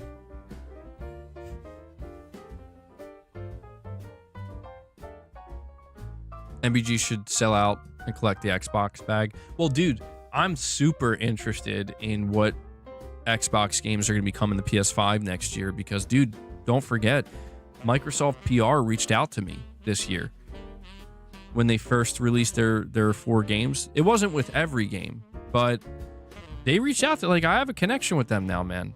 And it's not sponsored or anything. It's just like, I don't know. What's the next Xbox game that might be coming? I don't know. Like, I don't know if they'll be like, yo, you want to play Outer Worlds 2? Like, sure, mate. Or Indiana Jones. Like, I mean, it'd be hard to turn that down if it's like, yeah, I heard it's good, and it opens up an interesting opportunity for sure. I like Xbox better. You're playing on PlayStation, I know, but I still like Xbox better.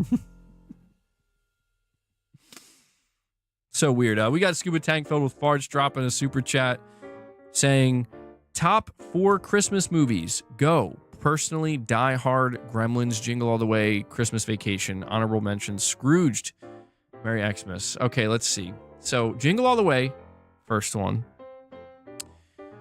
I'm going to have to put...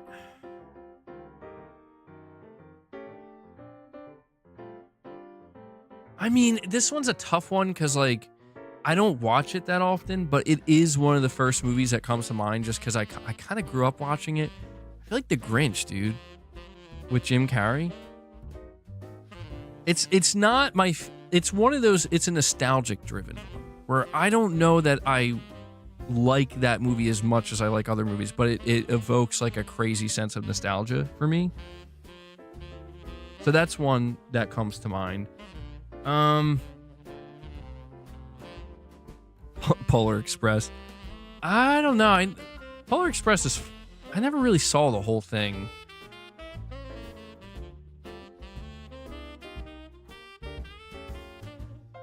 Enemy. Yeah, Enemy is a Christmas movie. I mean, Home Alone is up there. Home Alone's a good one, but I don't know that I... You know which... I mean, this is such an...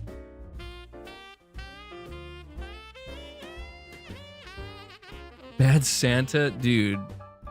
A Christmas Story. Never really... Never... I mean, A Christmas Story's fine. Christmas Story's fine. Not one of my favorites. Maybe I have horrible taste.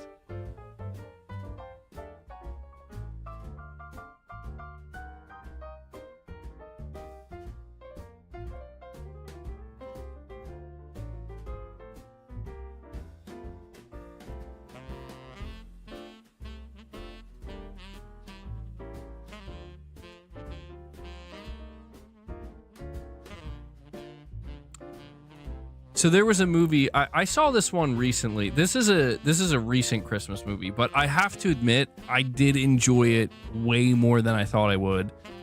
I think it came out last year or 2 years ago. It was 2022. It's Will Ferrell and Ryan Reynolds. It was called Spirited.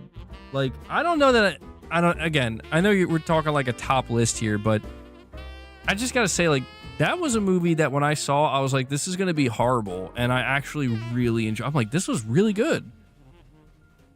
Shit had me rolling at certain parts. Elf, I like Elf. Elf's a good one. Not my favorite, but I like Elf. Thank you for that, Nick Taylor. That's very kind of you, bro. Thank you. I appreciate you too, man.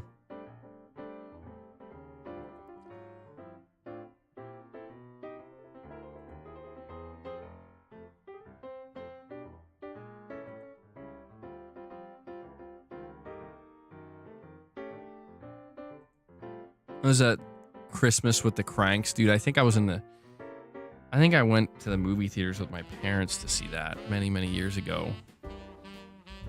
What a weird movie. I don't remember like anything about it. Is it considered good?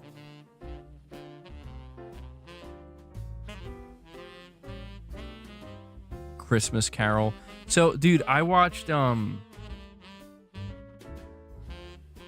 It's a Wonderful Life. That's an old one. I don't know how many of you guys have seen It's a Wonderful. That one's really like It's a Wonderful Life is a really good one. It's long and it's old, but it, you know, the messaging behind it, I would say, is timeless. Yeah. Shems, you're saying Merry Christmas, everybody. I'm so stuffed with food. I'm dying. Yeah, I'm going to be eating later today. Merry Christmas to you too, Shems. Scrooge. Yeah, Scrooge is good. Mr. Bean's Christmas. Hell yeah. Mr. Bean's Christmas, man. I know there are Christmas movies I've seen throughout the years. There are just some that I'm not remembering. My memory with some of this stuff is terrible. Oh, that was one. That dude, I knew there was a Christmas movie that, like, I remember watching so many times as a kid, and I couldn't remember the name of it. I think it's called Jack Frost with Michael Keaton, where he's like the snowman. Does anybody remember this movie?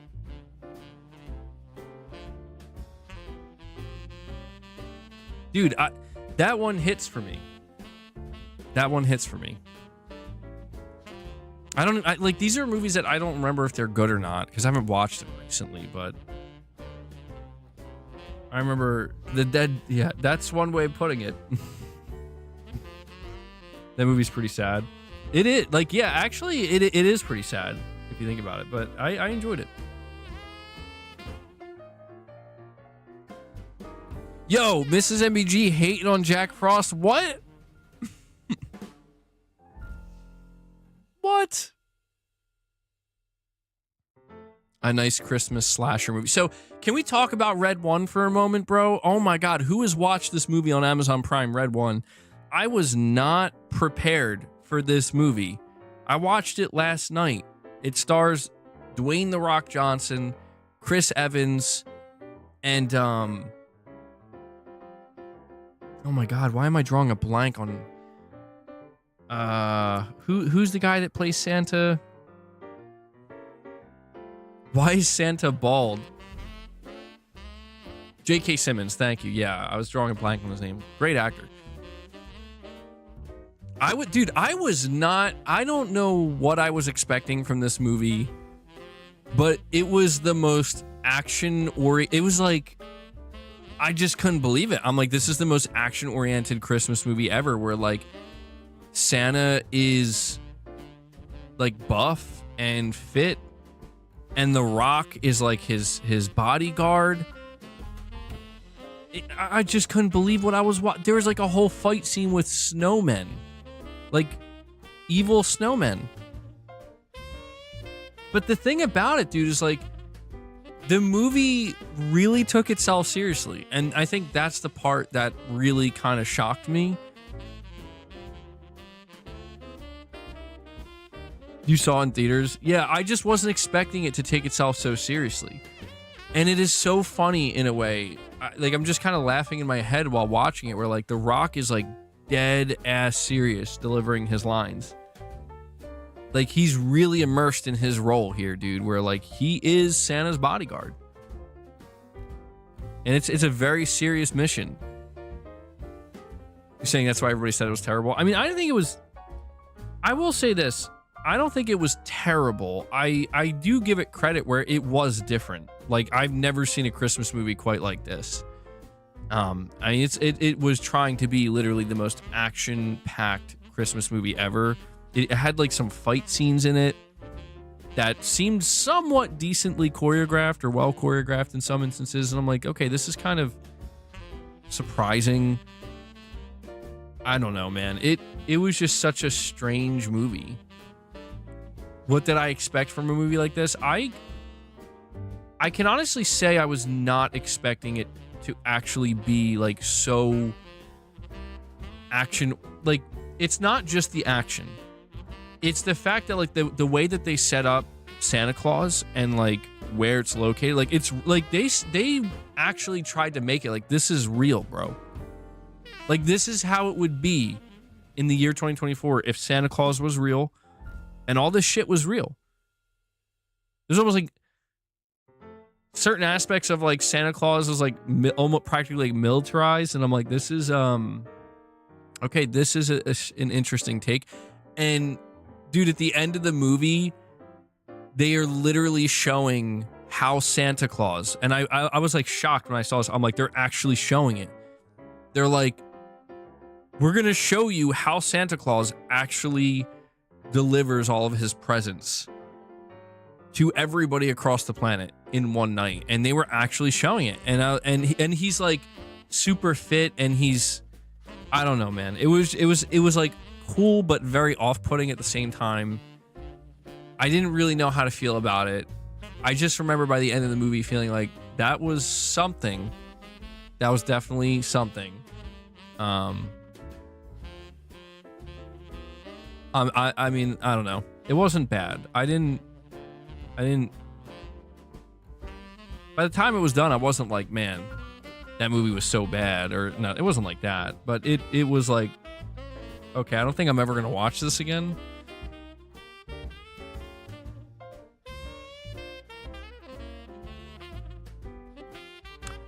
Gaming Survivor, no, that's when The Rock had hair. That's when he had good movies. Uh-oh. I don't like that. The expectations were super low going into it.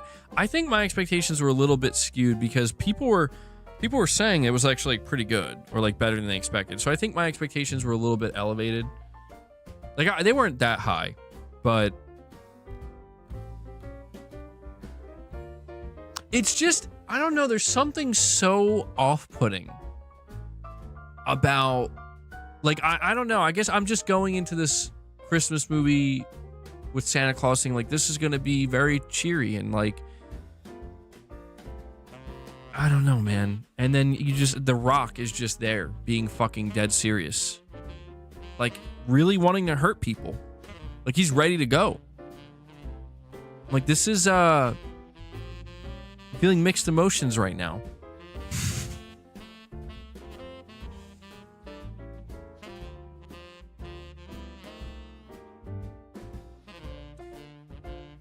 I will say that in the beginning of the movie, there was like this scene where like Santa Claus was working out and he was like lifting so much weight. He was just doing like 325 pound like shoulder presses. He's like, we're gonna go heavy. And I thought that was pretty funny. And he's like eating cookies afterwards. Like, this is I could get with this, you know, a fit version of Santa, buff Santa. I like the idea that Santa needs to be really fit and in shape to actually like deliver all the presents in a timely manner.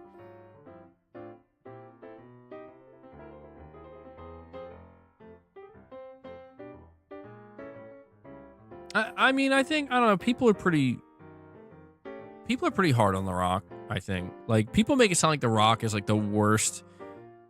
I never understood that, right? Like, people make it sound like The Rock is literally like offensively bad, as an actor. Like, he's offensively bad. I'm like, it's not that bad, dude. Like, he is pretty one note, you know, in that he kind of like plays the same roles. And in that sense, I could see, you're saying he's annoying. I mean, I could see why people get that, because he does, yeah, he always kind of has that like attitude, I guess, right? But I don't know. I never thought he was that bad, you know? Like, I never thought like, oh my God, The Rock, I can't deal with this. That's commitment, MRPD. I saw that. That's commitment. They hired The Rock to be The Rock. His social media is awful too. I don't follow him on social media.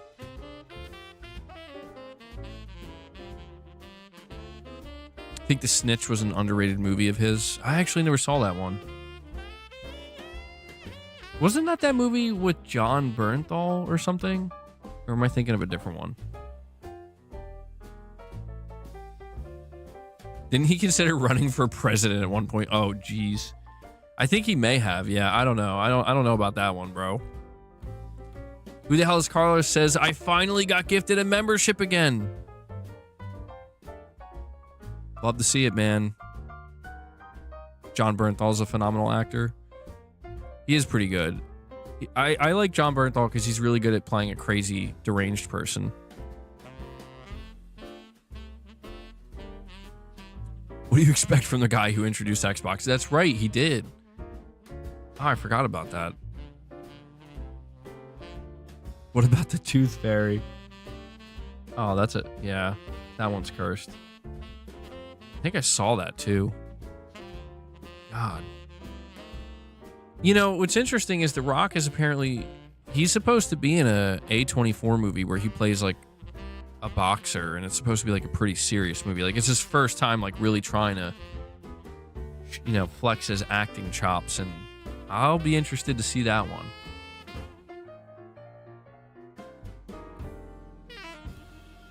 Tell you something. Favorite actors? Dude, there's so many actors I like. I got a lot of favorite actors.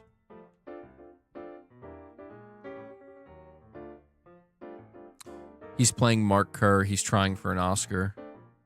That's why I'm interested, man. Arnold's my favorite actor. Bro, Arnold's making another Christmas movie, by the way.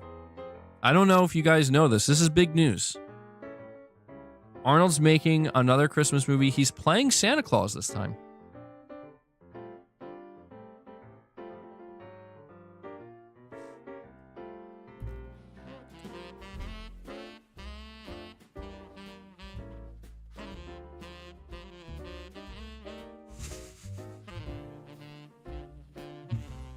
I don't need this pressure. I don't need this. I got enough on my shoulders. An Austrian Santa.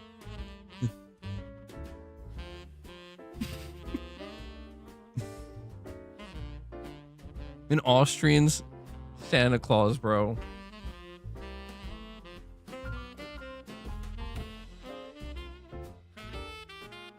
He's gonna say the cookie line again.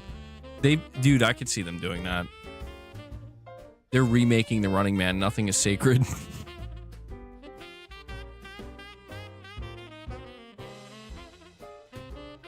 Shout out Broccoli Rob.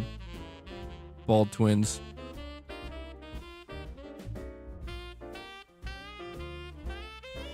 Yeah, Arnold's old now, man. He's I think, was he like 77 years old now? Damn.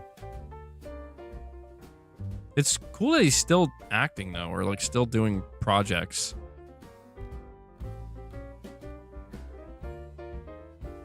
They got a good director for the Running Man remake.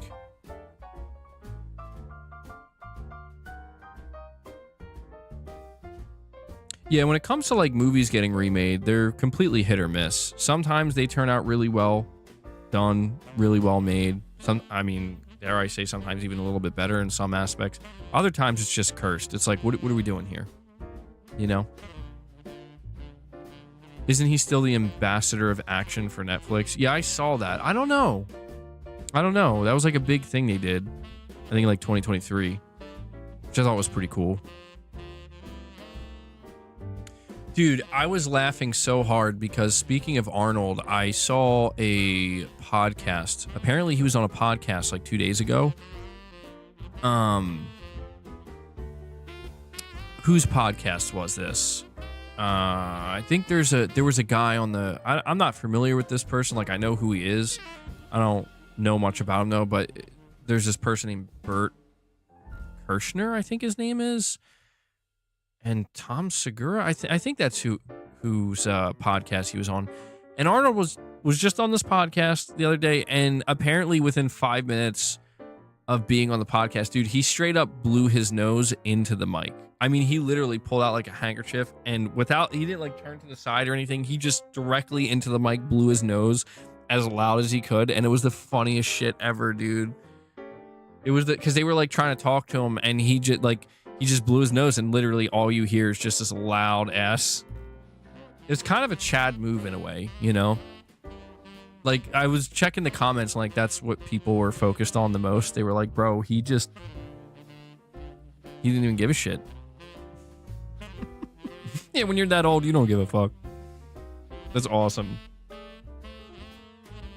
I could just imagine being interrupted in a podcast because Arnold is blowing his nose on his handkerchief.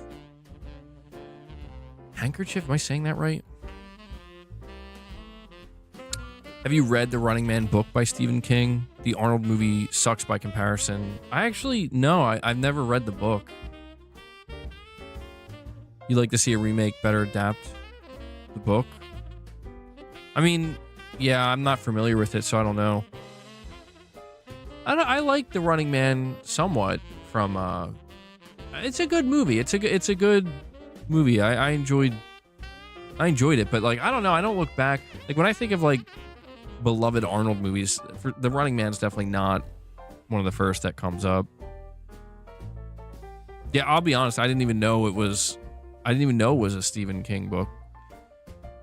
That's interesting. Gamers reading? Are you kidding me?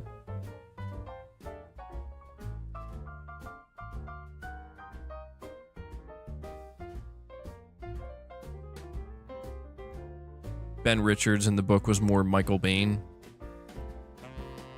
I love how Broccoli Rob just screams Turbo Man. Get to the sleigh. That's what Arnold's gonna say in his new movie where he plays Santa.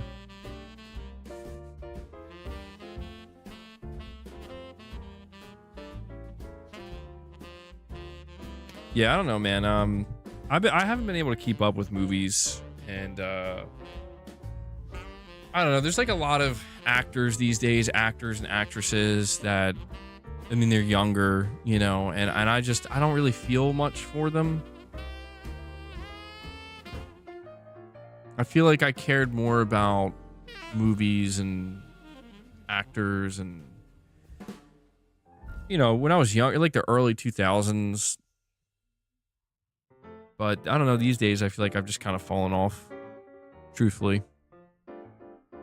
Not completely, but definitely not keeping up the same way I used to. Different generation, yeah, it definitely feels like it. It definitely feels like it.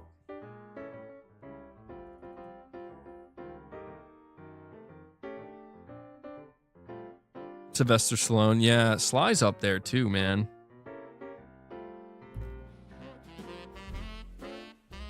That's interesting. You're saying Gladiator 2 is nothing compared to 1. I didn't see Gladiator 2. Is The Thing a Christmas movie? I think so. You want to see the new Nosferatu remake? Yeah, I saw that. I saw a little bit of that. Bluey movie 2027. Let's go. Kind of sad what happened to Bruce Willis. Yeah, that was crazy. That is crazy, man. That is sad. I forgot about that, actually. No Gaming Survivor. No.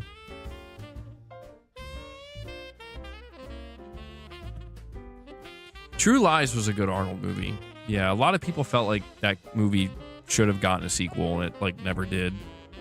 You know what? Now I'm curious. You know what movie's getting a sequel that I thought never would? And it's with an actor I really like. Keanu Reeves is apparently going to star in Constantine 2. Constantine 1 came out in 2005, and it wasn't like the best movie, but I thought it was a little bit underrated. I thought that movie was good. And it just like never went anywhere. And apparently now they're making a sequel. So yeah, 28 years later looks amazing, bro. By the way, apparently 28 years later, I don't know if I said this to you guys or not.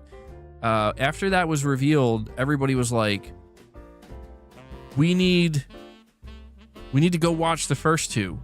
And they're just like nowhere to be found. You couldn't watch them digitally.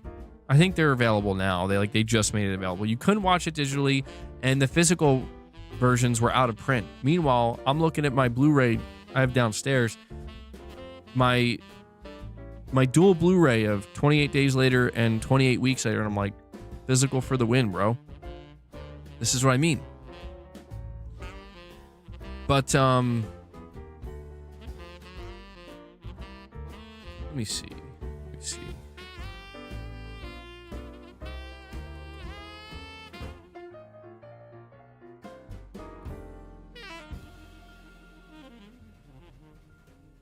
Hold on, I'm just checking something real quick. So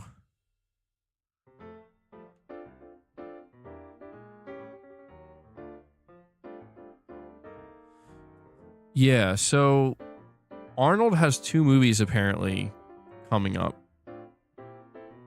Kung Fury 2, where he plays the president. And then the other one's called The Man with the Bag. The Man with the Bag is an upcoming American Christmas action comedy film. It's an action comedy film. Okay. Santa Claus enlists the help of a petty criminal after his sack of presents is stolen. Bro. Hell yeah. That sounds so weird. We're getting another weird Christmas movie, guys. Another weird action slanted Christmas movie. Will it be better than Jingle All the Way? Will it be better? Let me see.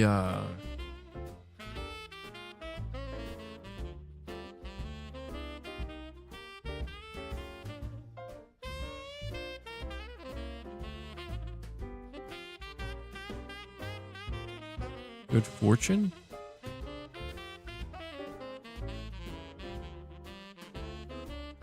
Okay. Outcome.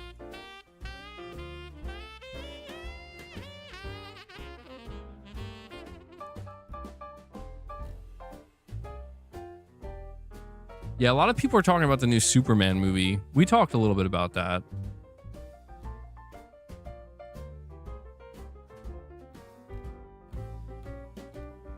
I mean, I don't know, man. I feel like people are getting too crazy about.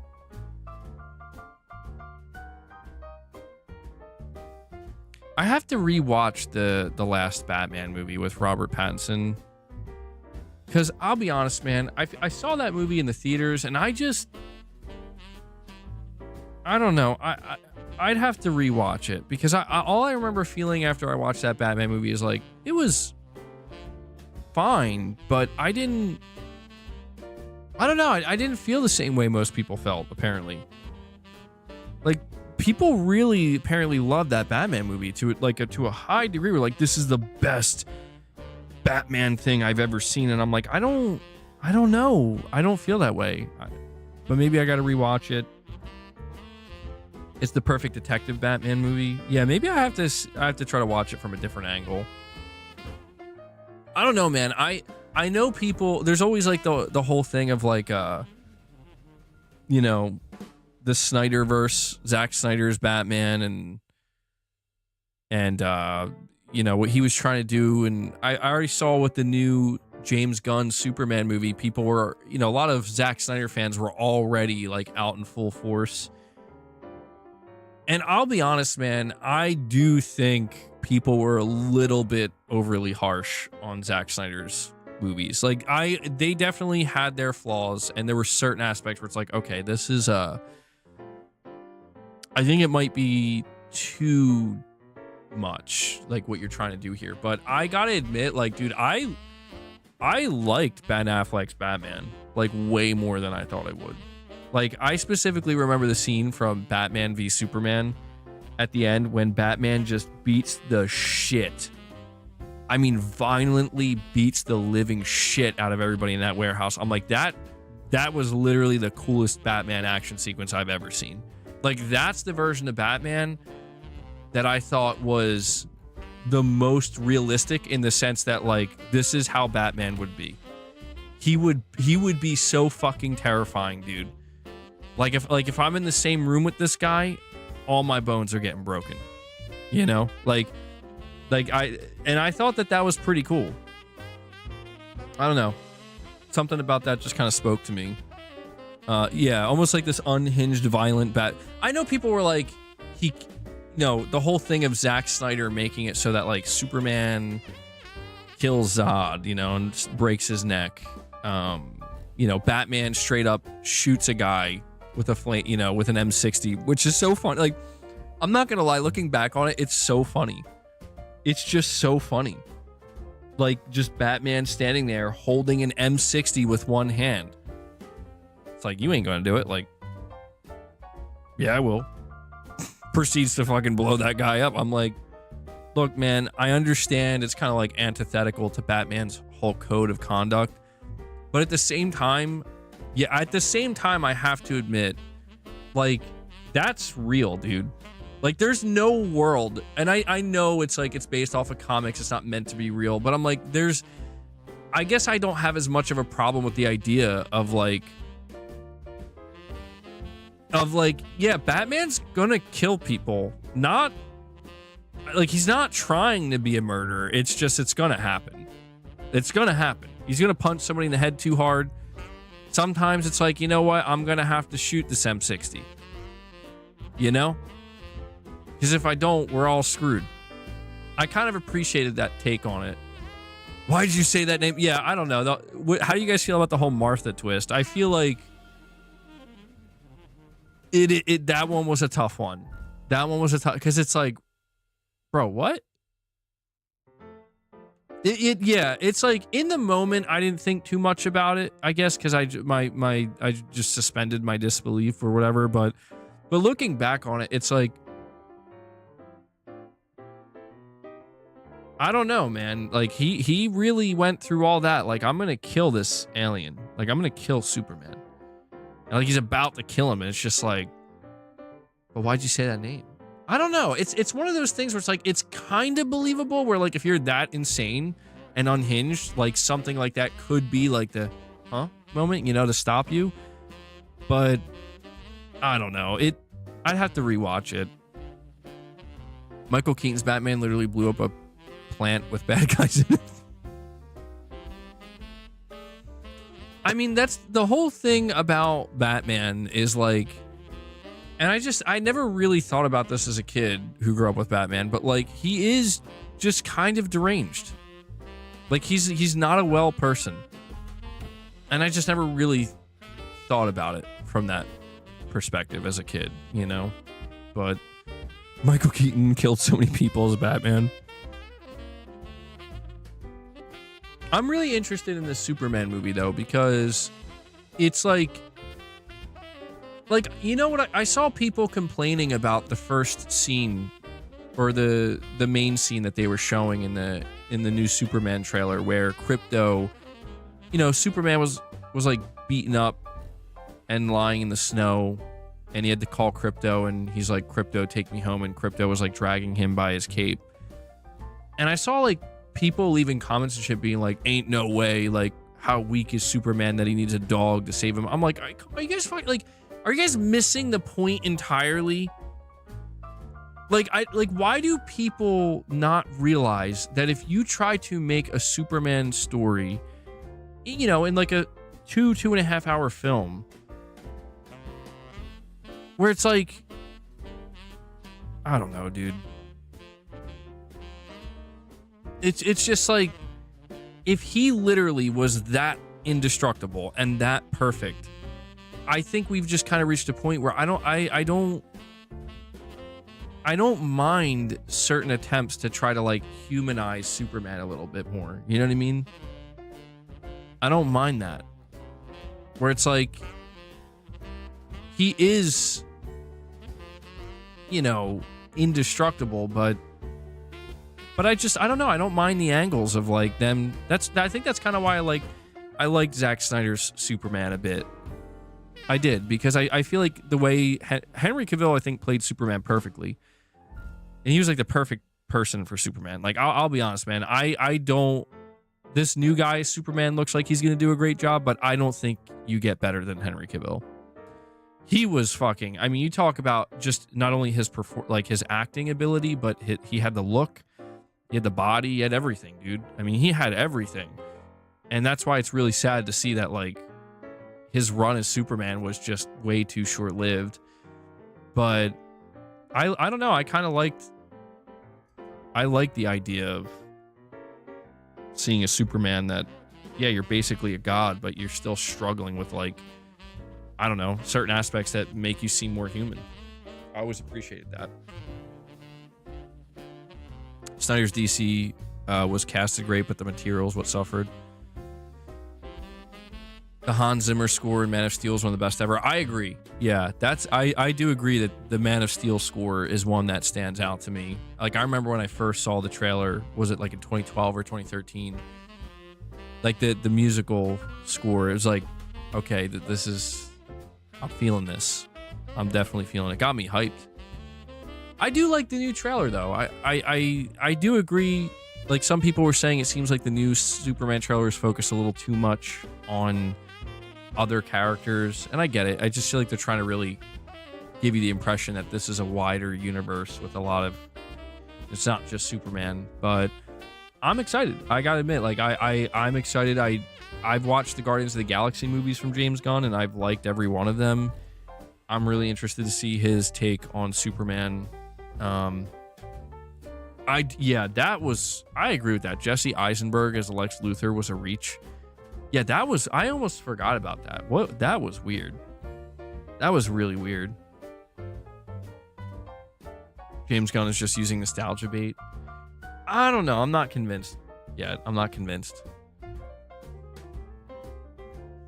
Guardians 2 and 3 were bad to you. I enjoyed them. I wasn't like freaking out about them, like, oh my god, these are some of the best movies I've ever seen, but I enjoyed them, you know, like, they were a good time. I don't know that Guardians 3 hit for me emotionally, like in the way that it did for other people.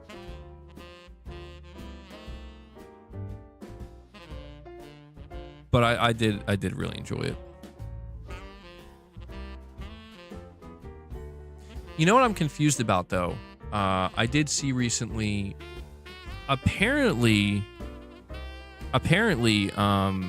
James Gunn said that the Superman movie is not going to be part of a wider universe. And I'm just very confused, because I thought, like, the whole point of bringing James Gunn in and having him start with Superman was to create a new DC cinematic universe. So now I don't know what they're doing. Now I'm just confused. Dwayne Johnson, you're saying, I agree, me too. I'm looking forward to seeing it, to see how he's done it. You enjoyed Guardians of the Galaxy, especially the last one. Yeah, I mean, I think it has a lot of potential, man. I think one of the things that I'm a little worried about is there are so many different characters in this movie. I'm a little worried that, like, you know, hopefully Superman gets enough screen time. Like, this is a Superman movie, you know? It seems like he's sharing the screen with a lot of different characters. But it's all depend on how it's handled, you know? You can't wait to see who they cast as Batman in James Gunn's DCU. Same here. Yeah, that's going to be the big one. I mean, it's weird because it's like they have Robert Pattinson, but I don't know. I don't know. DC still seems a bit all over the place to me.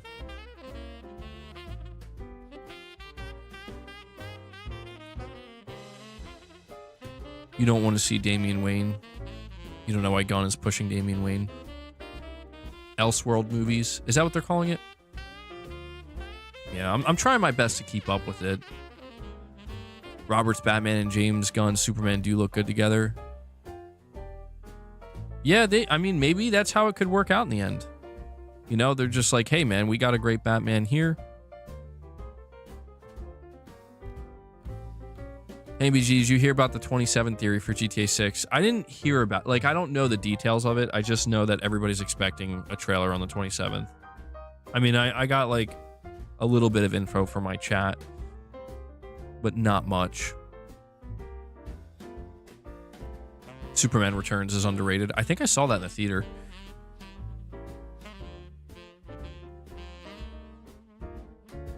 MBG, I will be very honest with you. You don't look good without a hat. Well, that's okay, man. That's okay. I mean, look, man. It's just how I look. Just how I look. I can't do much about it. Now, trust me, if I grew my hair out, then you might be like, you know what? Maybe I judged you too harshly.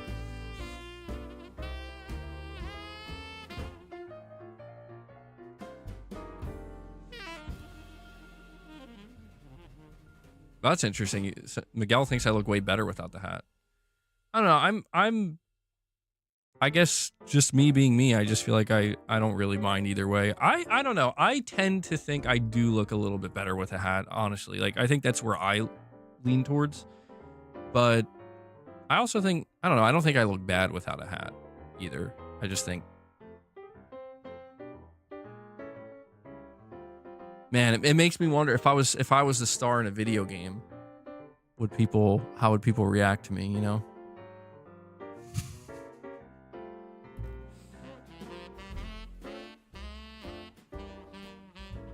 Do you shave your head with just clippers, a razor, or electric shaver? I try to stick to a razor. The problem with that, it's not a problem, but the thing about using a razor is you got to make sure you keep up with it like every couple of, every like 3 to 4 to maybe 5 days. Once you let it grow in too much, then I have to go use the buzzer. And I hate it when I have to do that because then it just becomes, now I got to use the buzzer, then I got to use the razor right after, and it becomes a whole situation. You should like MBG for his big heart. And here comes Rich Rod. Rich Rod says, Xmas violence. Eastwood and Cyborg, I don't wish you a Merry Xmas. You are too damn ugly to deserve a happy holiday. Butterscotch. Merry Christmas, MB Gang says, my God, even on Christmas, Rich Rod is still out here. He can't put it down for even a day, bro. He's like, violence. Even on Christmas Eve, violence.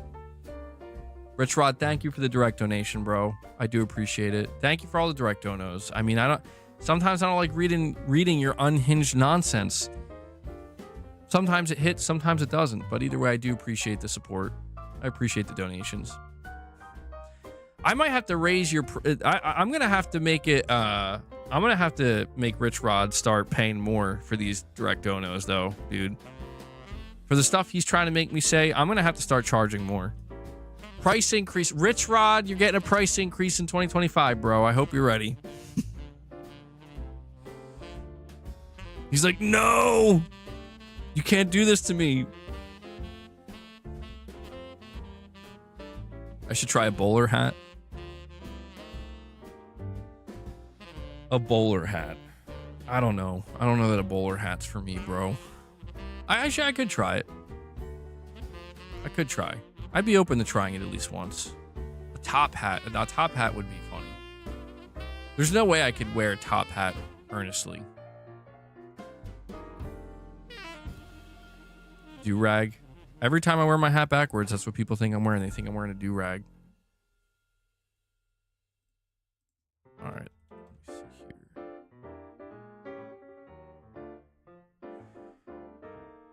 Chinese leaker who leaked the whole June Nintendo Direct has stated or started a mysterious countdown to January 8th, which could be the announcement date for the Switch 2. Oh shit. January 8th. Bro, that's really early January. That's the first week, practically. Damn, do you think they're going to go that soon? I mean, I think the rumors are saying January, but January 8th? I don't know. Cypherpunk with a super chat. He says, intergalactic actress already attacking us gamers. Never saw that coming. Now I'm going to become a non-binary for that game. Oh, snap. Cypherpunk. We talked about that a little bit earlier, Cypherpunk. I don't want to rehash it. I know exactly what you're talking about. And yeah, I'm not a fan. I'm not a fan of that shit. Like, it's like, dude, listen, man. Listen. I don't care how good a game is. If I get to a point, where it's like, dude, look, like this is like, if I get to a point where I truly believe, like, some of the things that people are telling me, where it's like, this is what it's like, man. Like, this is their intention. It's true. I will not support that product. It will take a lot. Like, I have to see it in front of me. And when I say see it in front of me, I mean, I got to see, like, ample evidence that extends just beyond one person. And I do think some of that evidence is there. I have to admit, some of that evidence is there, but I don't know, man. We're gonna find out. We're gonna find out. But yeah, I know what you're talking about, Cypherpunk, and we don't need things to get any more toxic than they already are. We definitely don't. What's interesting is I was listening to the Sacred Symbols podcast, and I was actually pretty interested to hear what they had to say about the intergalactic situation. I noticed, like, dude, most of the comments on their last podcast, I did listen to it in its entirety. People not happy with their takes, I guess. Like one of the top comments was like, Naughty Dog Defense Force activate, and I'm like, I don't know. Maybe it's a slippery slope, though, because I know that, like, Colin Moriarty knows Neil Druckmann personally, and I don't know, man. I don't know Neil Druckmann personally, so it's like one of these things where I don't know. I'm really curious about intergalactic because I want to know, dude. Like, I'm ready to find out. I am. Like, I want to know. Are what they saying true? Are what they saying about you true, Neil? Not everything. Some people are just saying some whack shit that's like, what are you, out of your mind? But just generally speaking, like, what are what they saying about Sony and Ghost of Yotei and Intergalactic, is it true? I gotta see it for myself at the end of the day. You know, I gotta see it for myself, and I think we'll find out. I think we'll find out, because it's reached a point where it's like, we just gotta lay it out there, you know? They gotta lay it out there. We gotta lay it out there. We can't hide shit anymore. F around and find out. Is Sony about to... I love the idea of Sony fucking around, and I feel like, dude, surely they already did, right? We can't take it much further. And Cypherpunk again, he says, this is the industry's intention to drive OG gamers away for them to fully take over the industry. Signs are all there. Yeah, I mean, what's weird to me about this, Cypherpunk, is I feel like this is something that we've been seeing across, like, not just, like, it's gaming, movies, and TV, and I'm like, why? Because I do agree, like, it is something. One of the things that I think people are getting frustrated about, and I've noticed this, is it's like, are we really gonna like pretend like this isn't happening, or like this isn't real? And I'm like, I'm not trying to do that. It's just, I don't know, man. I guess I just feel like at the end of the day, the market will speak what it needs to speak, you know? I understand that there's people right now where they really feel like they got to spread a message, and that's fine. That's always going to happen. But I just feel like the market is going to work itself out where it's like, dude, listen. If Ghost of Yote ends up trying to preach some kind of fucking message to me that I just end up being like, are you kidding me? Like, we go from an amazing story with Ghost of Tsushima and Jin about honor and internal strife and duty and shit like that to some kind of message that's just a very thin layered, like, you know, some kind of politically driven message that, I mean, you could, you know, there's like 10 different boxes you could check off at this point. And it's just beating you over the head with it. If we go from that, dude, it's like, that's when I'm out. Not because it's like, dude, the gameplay could be great and that's awesome. And I'm sure it will be. The open world's awesome, but it's like, I'm not, like, I can't do this. Like, I need something deeper. I need something more meaningful. And that's why when I see so many people now, there's like a conversation reignited around The Last of Us Part 2. And it's like, The Last of Us Part 2, I think too many people focused on the wrong things. And I think that's actually really unfortunate, because I think there is a message that needs to get across to Naughty Dog and to what they were trying to do here. And my message to them is like, dude, this is messy as shit. And I don't think this was I don't think it was executed as flawlessly as a lot of people make it seem like. I'm like, dude, this is all over the place. And I think the whole idea is like, I've talked about it. I'm not going to go on a big rant about it. I'm just going to say, like, to me, one of the biggest things that The Last of Us Part 2 tried to do is get you to sympathize and empathize with Abby. And I'm like, yeah, I get that. But this was so forced that it's like, you failed. Like, that was what you were trying to do, and you failed because it's too forced. It's too much. But I feel like the people who were pro Naughty Dog and pro The Last of Us Part 2, and again, I'm not trying to argue with people because I'm just over that shit. But it's just like, they're like, no, it was masterfully executed. And I'm like, really? Like you really think so?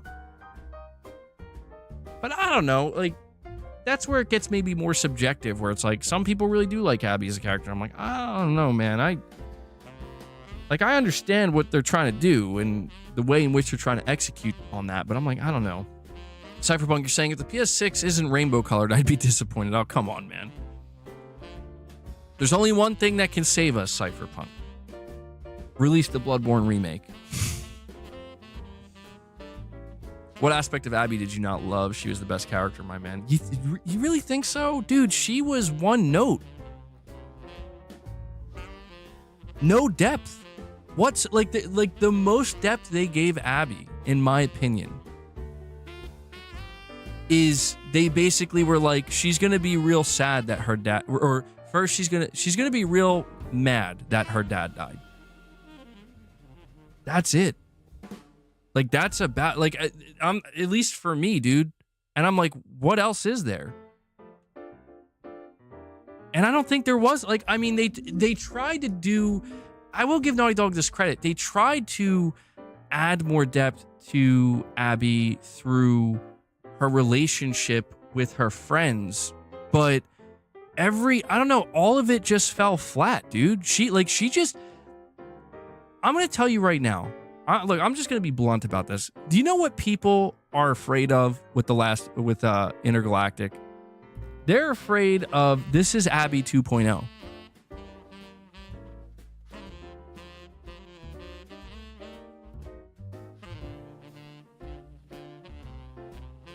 They're afraid of Abby 2.0, and I'll tell you why. The reason being is, like, dude, Abby was just an asshole. Like, I don't know if people realize that. Like, she was just not a good person, where she had very few redeeming qualities. Like, the most they tried to do is like, and you know, people say the same thing about Joel, and I can agree with that. Joel basically mostly came off as kind of an asshole and a shitty person, but I feel like they ultimately gave more breathing room and allowed more context for Joel over the course of not only the entire game itself, but even beyond that, like with The Last of Us Part 2. They tried to basically achieve what they did with Joel for Abby in like literally half the time. And I think that was kind of the problem, is it's just like,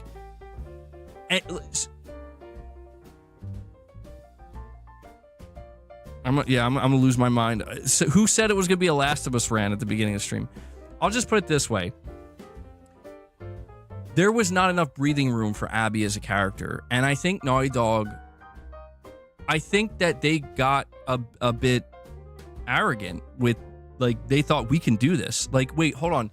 You want me to sympathize with Abby because of what happened to her dad? And oh my God, Joel did that, right? And look at her friends. She has friends too, and people she cares about too. And then we're gonna have something bad happen to Abby, or we're gonna show a scene where it's like, see, this is what right after Joel left with Ellie, you know, like Abby walks in and sees her dead father. She's so sad and upset. Doesn't that remind you of what happened with Joel and his daughter? I'm like, I get what you're doing, but then you immediately have this character destroy two characters that I like, you know, I'm like, they're my family now. You know, like, that's how I view them. But you still want me to feel, it's like, dude, I'm telling you, I'm just being brutally honest. The writing in The Last of Us Part 2 is not as good as people think it is. It's just not. It's not the worst. It's far from the worst. There's a lot of good moments in The Last of Us Part 2, but people who think that the storytelling, and it's just kind of laughable to me, where it's like, you think this is the best? I don't think so, dude. I don't think so. Like, I do not think so. It's good. There's a lot of it that's good. But so much, like, all right, let me just use one word to summarize it. The Last of Us Part 2 was overly ambitious in what it was trying to do from a storytelling perspective. That's what I'm trying to say. It was overly ambitious, and I think it got lost in its own attempt to pull off one of the most difficult things. And I don't blame, see, when I view it from a more creative perspective, I don't blame Neil Druckmann or Naughty Dog, because they were trying to do something that I honestly think is nearly impossible in storytelling, which is like, we want to completely flip the script and we want you to be on board with it. And the only way you can get the audience on board is you got to convince them. And convincing them, that's good luck.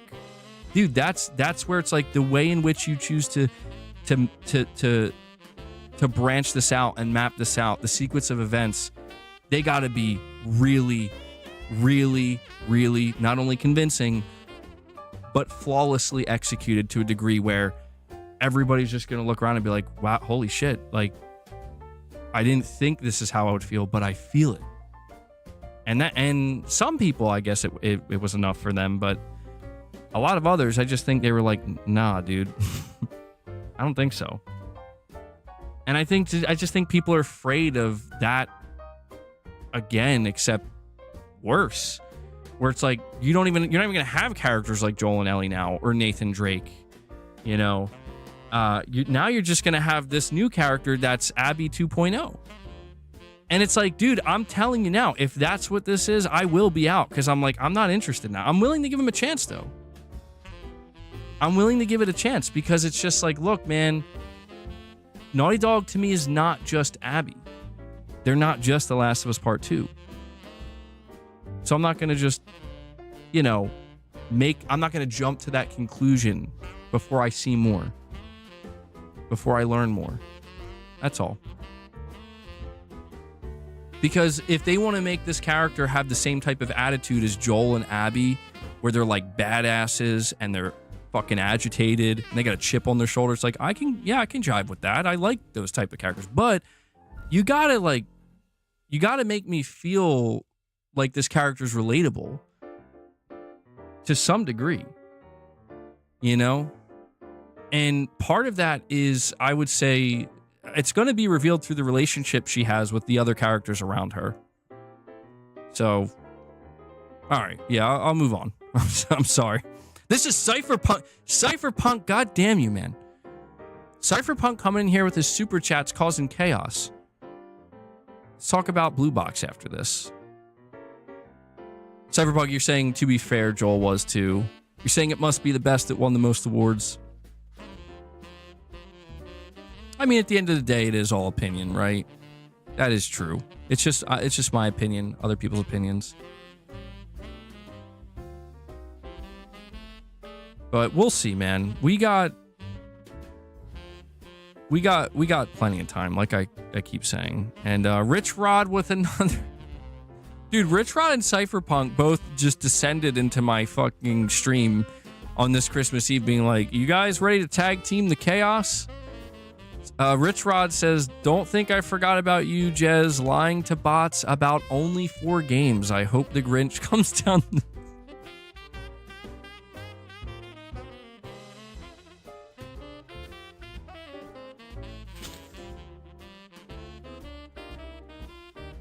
Rich Rod, I swear to God, dude, this should have been at least a $10 tip. There's no way. There's no way, bro. He says, I hope the Grinch comes down the chimney butt naked and says, I'm taking what's mine. What is that, man? What even is that?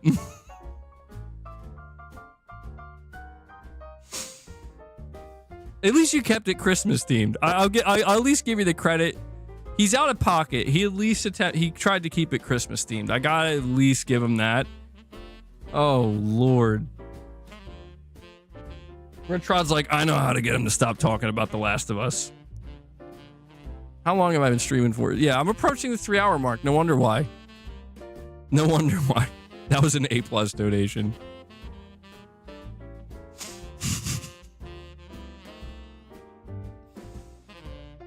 Dude, that one, yeah, I gotta admit, that one was pretty funny. That one was pretty funny. It could have been worse. It definitely, Rich Rod, you've definitely done worse. I'll be real. You've for sure done worse. Anyway, I'm so sorry that I didn't mean to talk about Naughty Dog as much as I have throughout the stream. See, this is what I mean, dude. This is what I mean. I gotta going into 2025, I gotta wrangle this, bro. I gotta make sure, like, if I'm not trying to talk about Naughty Dog or The Last of Us, I'm not gonna talk about it. It's just, I think what's tough is, like, when people donate super chats and whatnot, you know, it's hard not to. I think some people know, like, if they drop a super chat talking about a certain angle, if they super chat from a certain angle, they might get me on the hook, and more often than not, it works. They're baiting me, bro. But I do appreciate it. Where's the Christmas joy? I'll show you Christmas joy. Look at Naughty Dog's Christmas card. They made Joel look like he's terminally ill, bro.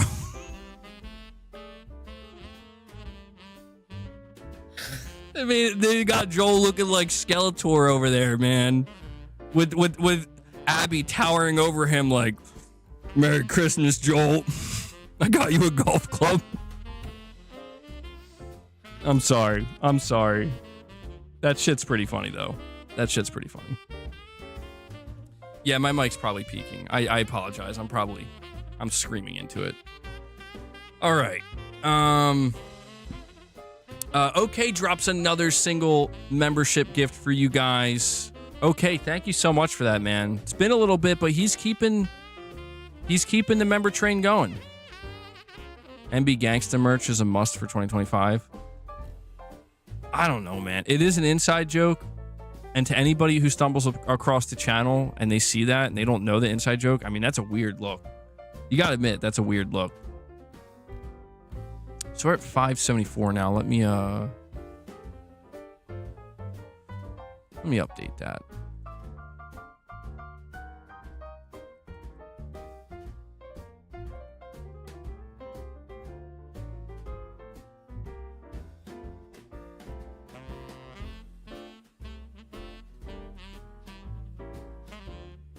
All right. Sorry about that. And then we have Broccoli Rob saying, Merry Christmas to you and the family. Can I borrow $1? Broccoli Rob, man, I've tried telling you before, bro. Like when you drop a $2 donation asking if you can borrow $1, I mean, it's like, sure, man. You know I got you, Broccoli Rob. You know I got you. You might buy that if it's a mug. I'll keep this in mind. I'll keep this in mind. I can't commit to the Triple Anus merch, dude. I think I have like family members that check out my channel. You know what I mean? Like I don't. There's like limits here.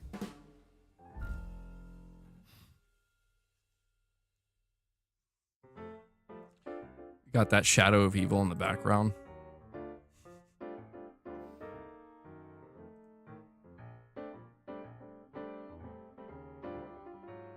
How does Boss have a 30th anniversary PS5 Slim Edition? It was my gift to him.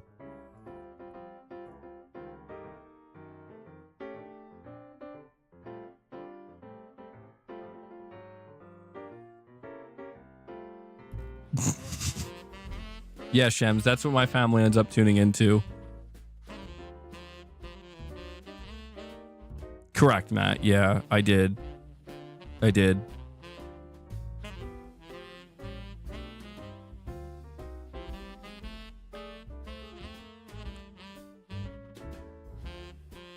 Oh, no.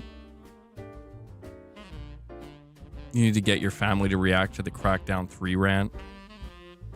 You know what's so funny, dude, is I think earlier this year I reacted to my Crackdown 3 rant. Like I went back and listened to it, and one of the things that I was kind of like laughing at, because it's been so many years, is like, dude, I sounded so sad. Yeah, like I mean, I sounded so defeated, and it's weird. Because I guess I kind of imagined in my head like I sounded angry and ranty and I was raging, but in reality it was like I was just. Is that how I do? I sound like that still? I guess I don't realize it. But I mean, I felt like I was like really bad. I'm like, you know, guys, I can't believe Microsoft. That's gonna be, dude. If Sony screws up in the coming years, they screw up even more. And they just can't stop screwing up, and they screw up in the PS6. Like, it's gonna be me times like 5. Like, so I just, PlayStation ruined my life. Naughty Dog ruined my life.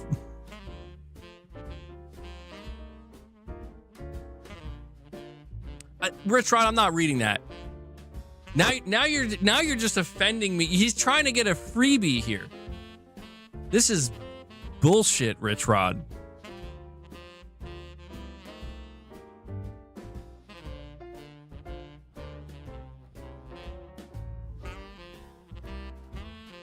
I'm reading one part of that. I'm reading the part where Rich Rod says, Merry Christmas, MB Gangstas. Because the rest of that is unhinged nonsense. $50 donation. You want me to read that? $50 donation, Rich Rod. God damn. Rich Rod's stressing me out. This isn't fair. It's Christmas Eve, Rich Rod. Rich Rod, do you drink eggnog? Do you drink eggnog? Seems like a different language. I'm not gonna lie. I'm trying to. That one's kind of tough. Rich Rod's like, I love eggnog. I got him. All right, Rich. Talk to me about eggnog. Somehow he's gonna twist it into something else. High octane eggnog. Holy crap.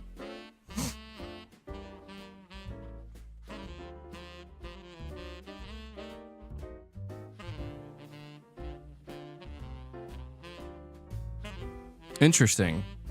Puerto Rican version with alcohol in it. I would try to say that, but I'm not going to say it correctly. And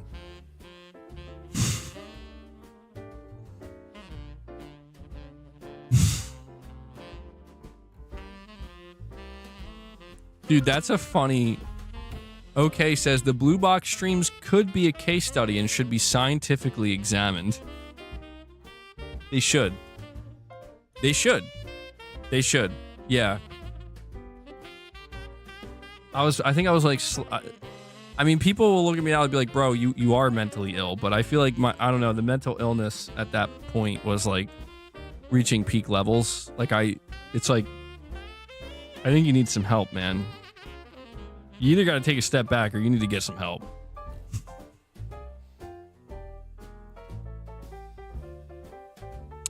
Did I get the Elden Ring DLC yet? No, I have not. I don't know, man. I'll be honest. I don't know that I want to play it. I heard it's really good, but it seems so difficult. I'm like, dude, I platinumed Elden Ring this year. I don't know that I want to go any further. I'm actually more excited about the Elden Ring multiplayer game, dude. Especially after hearing there's going to be Dark Souls bosses in it. Hell yeah.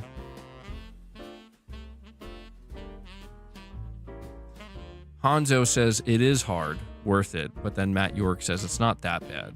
I mean, I'd probably be able to handle it. I have no doubt I'd be able to handle it. It's just the requirement from me mentally. You know what I mean? Like, I don't know that I'm up for that type of challenge right now.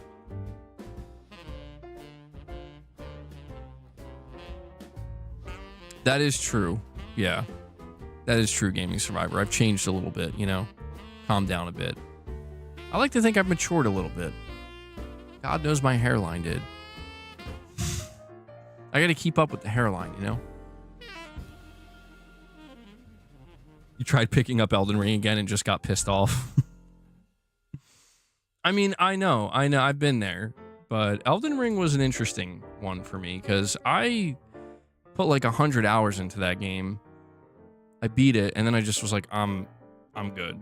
But then earlier this year, around when the DLC came out, I was like, I think I'm going to pick it up again, and I'm going to go for it. I'm going to go for the platinum. And I didn't think I would be able to do it, but I did it. And I surprised myself a little bit. Not because of the difficulty, but just because, like, I really never do that. Like, I never do that. I never play games, beat them, put them down, and then go back to them and platinum them. I never do that. That was very strange for me. And I think the reason why I wanted to do it was because I'm going to platinum it and then go to the DLC. But then by the time I finish platinuming it, I'm like, you know, I think I'm good. I put like another 50 hours into it or something like that. Elden Ring is going to become a term like Final Fantasy, many, many more games. I mean, the funniest thing about the Elden Ring Night Rain reveal, the funniest thing about it is the fact that literally right before it was revealed at the Game Awards, Miyazaki did an interview where he's like, yeah, I'm not doing another one right now. Also, here's my Elden Ring multiplayer game. Well, to be fair, he wasn't lying, I guess. Like, the Elden Ring Night Rain game is not being directed by him. Yeah, it's he wasn't lying. It's just funny, you know, because I think when he said that, people really, I mean, the way I interpreted it is like, oh, you guys are just done for now. Okay. You just moved on. But then it's like, well, actually, hold on. We do have this whole multiplayer game. I'm really curious to see how the Soulsborne community reacts to this, though. I mean, so far, the reaction has been positive, but I'm curious to see, like, once it actually drops, how people pick it up, you know? Rich Rod, I swear to God. Okay. All right. He says, Rich Rod with another donation says, serious though, Happy New Year's to Colt, East, and Cyborg. One more year of life, one more year of Xbox, 1 year closer to death, and one more year of stupidity. Okay, well, I mean, you know what? We'll take what we can get here from you, Rich Rod. We'll take what we can get. I guess this is the closest we're going to get to Rich Rod being, you know, it's like, called temporary truce. Could have been worse. Could have been worse. Thank you for the $2 donation, Rich Rod. Rich Rod just can't help himself, man. Even when he's trying to call a truce. Bloodborne Remaster, PS7. Nah, I'm thinking PS6. Most developers get blowback from flipping old assets to save time, not FromSoft. Yeah, well, I mean, it is interesting, right? It is interesting to kind of think how, like, dude, Elden Ring Night Rain is just a straight up I mean, that is like the epitome of an asset flip. And yeah, nobody cares. I don't know. Well, here's my theory. I think that the way this works is, again, we think about the well of goodwill. I think FromSoft has built up so much goodwill over the last decade, and especially with Elden Ring, that, yeah, they can do this. Like, we can do an asset flip, call it a multiplayer game, make it a standalone game, and you won't be upset because, well, I mean, to be fair though, like, I'm not upset. You know, I'm like, I mean, I'm looking at it, I'm like, yeah, it's all the same stuff, but I don't know. I just, something about it I kind of like.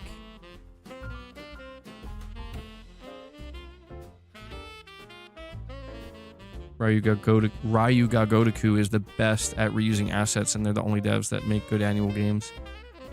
Yeah, I mean, I don't think anybody wants to see developers run anything into the ground. Merry Christmas, Oliver. I think we don't want to see devs run things into the ground, and I think there's always that fear, you know? When you talk about annualizing games, I mean, I don't think Elden Ring is going to get annualized. My curiosity with Elden Ring Night Rain is like monetization. This is not being positioned as a live service game, which is interesting to me. It's not being positioned as a live service game. It's being positioned as a standalone multiplayer experience. But surely there's going to be monetization. But I don't imagine... I mean, you know, we're looking at Elden Ring single-player DLC, standalone, and then we're looking at the next year. We're looking at an Elden Ring standalone multiplayer game. I don't imagine that next year there's going to be another Elden Ring game dropping. I'd be kind of shocked. I'd be very shocked, truthfully.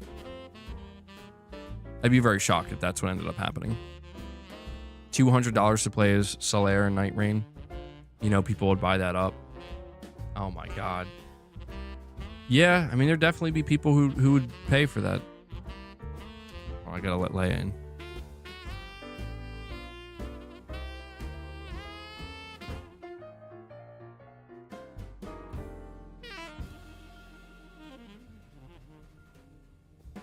There would definitely be people who would pay copious amounts of money for, like, Dark Souls armor sets or skins in an Elden Ring themed multiplayer game.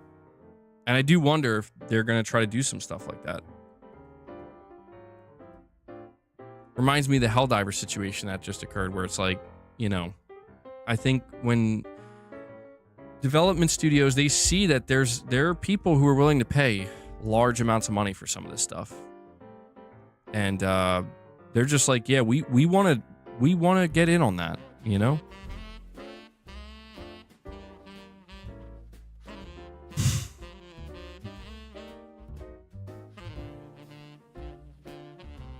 Yeah, that is the weirdest aspect of Elden Ring Night Rain, dude. You're saying, like, the fact that they're making it, you can either play it solo or with 3 players. That's it. Like, you don't have the option to play duos at all. That is really weird. Like, I just don't know. There's really no explanation for that. It's just weird.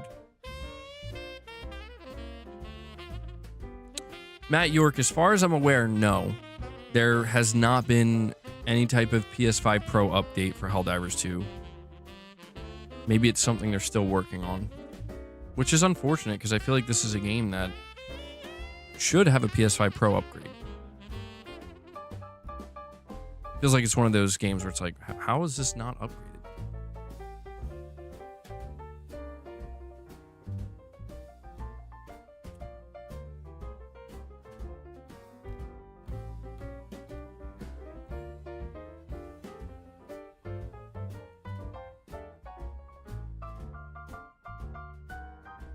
Helldivers 2 is an old engine.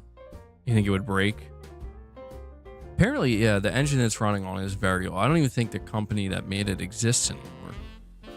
which is so weird to think. Fortnite X Elden Ring. Oh, you know that's gonna happen. Not a matter of if, just when. Just when. Yeah, I would have thought if they were gonna do a PS5 Pro upgrade, it would have been ready to release with the new batch of content. Just for the simple fact that, like, dude, the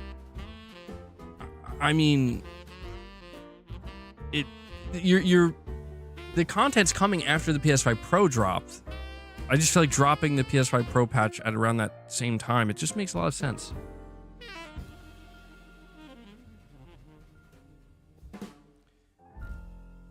Vince Virtua says the Dragon's Dogma 2 Platinum I did is the most painful platinum I've done since Death Stranding.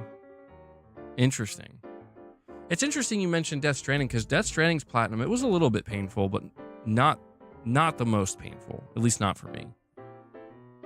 I haven't played Dragon's Dogma 2, so I don't know if it's as bad as you're making it sound.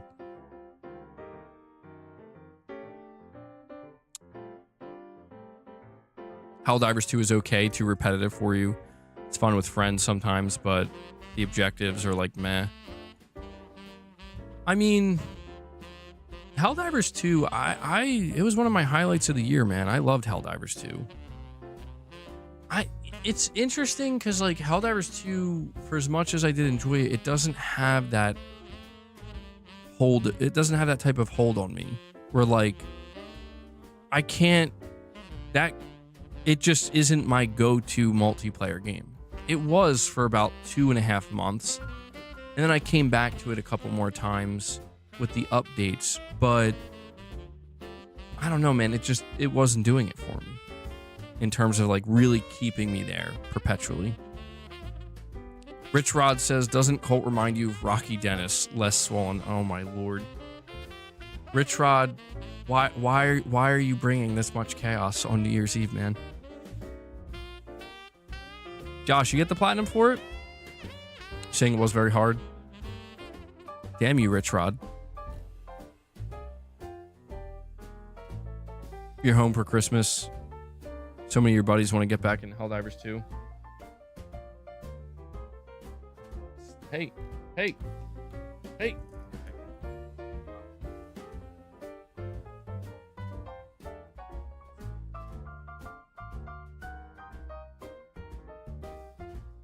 I don't know, man. This is not a good Christmas Eve for Boss. He is very unhappy.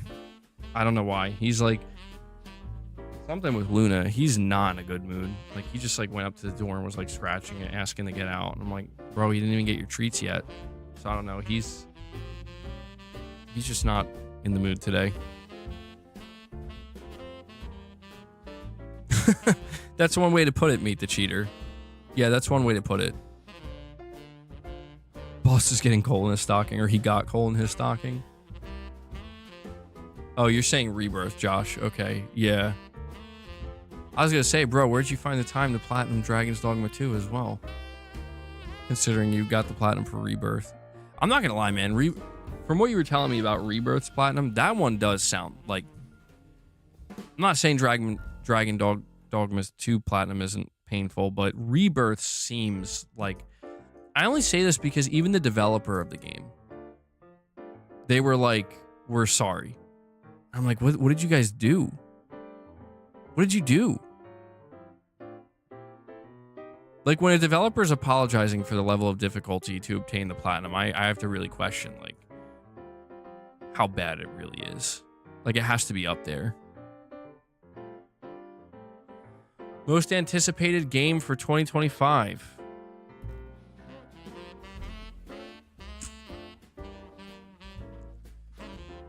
Oh, I don't know, man. GTA 6. I do know. GTA 6.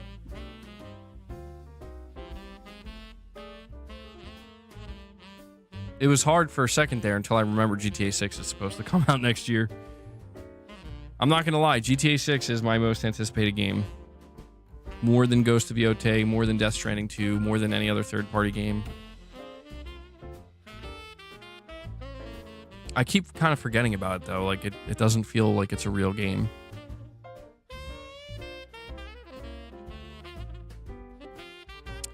Yeah, I did see that. Matt. Apparently EA was like, no, we're not doing a Dead Space 4. Like the studio pitched it and they were just like, no. I wonder why. I guess, I don't know. Maybe the remake didn't sell that well or well enough. Bro really thinks it's releasing in 2025. I mean, I will believe it until it gets delayed. I'll be honest. I will believe it until it's just they come out and they're like, we're delaying it to next year.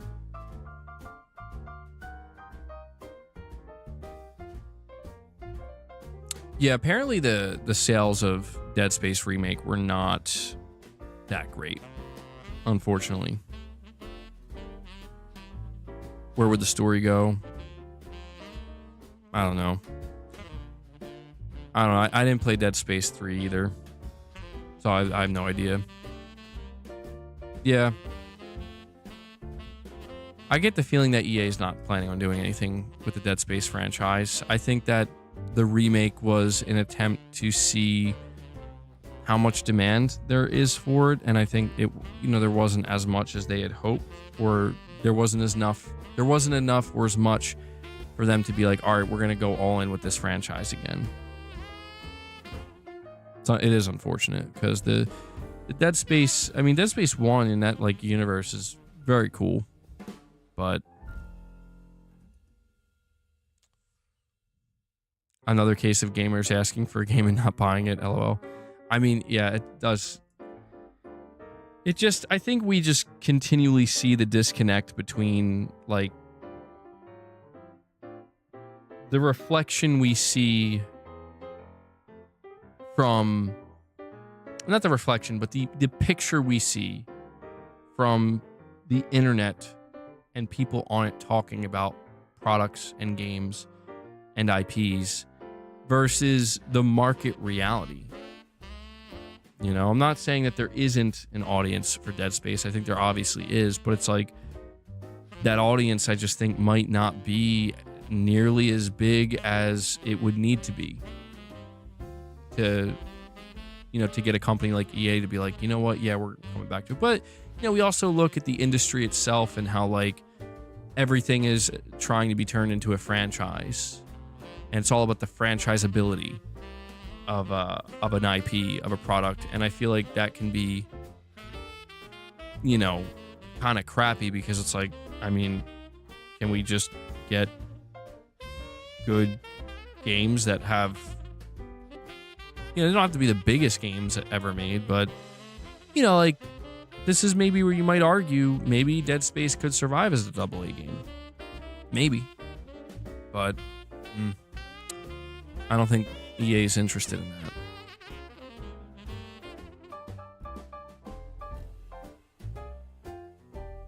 The Black Myth Wukong PS5 Pro update seems decent based on the latest Digital Foundry video. Yeah, I didn't see that one yet. I was trying to catch up on the Digital Foundry videos. I watched the one for Warhammer, which was apparently really good. I saw a pretty big difference in watching that one. The image clarity was pretty substantial. I watched the Final Fantasy one, and I guess that's the only other one I need to watch to catch up with is the Black Myth Wukong. Definitely interested in seeing how it works there because, yeah, Black Myth Wukong was struggling, dude. I was struggling.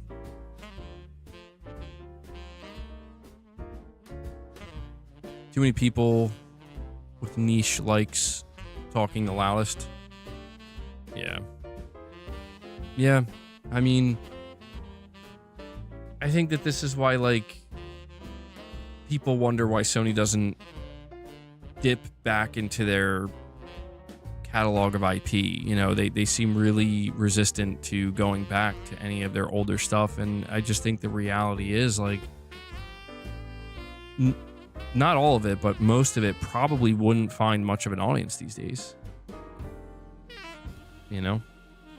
Like, I see people mention Resistance all the time, but something else people bring up is like, did you see Resistance 3's sales numbers? Like each game sold worse than the last, and by Resistance 3, it was really struggling.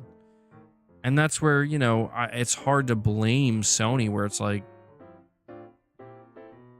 if they're afraid that, like, dude, we feel like not many people really want this. Like, the audience might be so small. But I don't know. I think all these things have the potential to return at some point. I just think it has to be handled correctly. Yeah, the timing has to be right. And if they're going to like reboot it, it has to be handled correctly. And I think if they do that, again, when the time is right, it could. Let's do Concord instead. I mean, it's like, yeah, if you were trying to choose between should we reboot Resistance or put $200 million in the Concord, it's like, you definitely made the dumber choice. Both choices wouldn't have been ideal, but you definitely made the dumber choice. Because if you chose to reboot Resistance, it's not going to be probably the biggest hit, you know, but it would have found some audience. Like, it could have survived. You know what I mean? It would have been the biggest catastrophe in gaming, in recent gaming history. That's for sure. So I do agree with that. Like, this is where Sony, I think, they need to find a better balance, like I said, and I'm hoping in 2025 we get a better glimpse at what this balance looks like, where we want to see new games, we want to see new IP, we want to see risks taken, but we don't want to see them basically just like go all in a unproven direction to a degree where it's like, guys, I think you might want to slow your roll here. It's like, nope. It's dude, it's like, I'm sorry to bring it up again, but it is worth mentioning where it's like, Sony they're already calling Intergalactic a franchise, and it's like, you guys should not do that. You really shouldn't do that. You know? What is it like saying, like counting your chickens before they hatch? I think that's how that saying goes. I don't like that, because it's like, dude, why do you... I mean, I get it, like, you're talking about a proven studio. It's not the same as Firewalk, but it's like, it's not smart. It's not smart, man. Any developer, any studio, any game, any product can flop.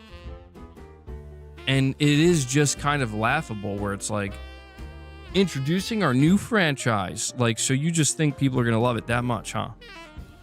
You think everybody's gonna eat it up out of the palm of your hand, huh?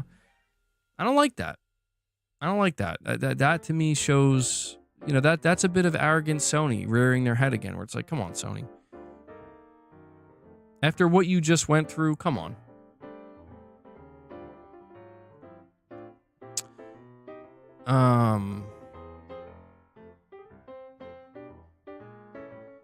No, I didn't see that, Illegal Monkey. I might have to check that out. I know who that is.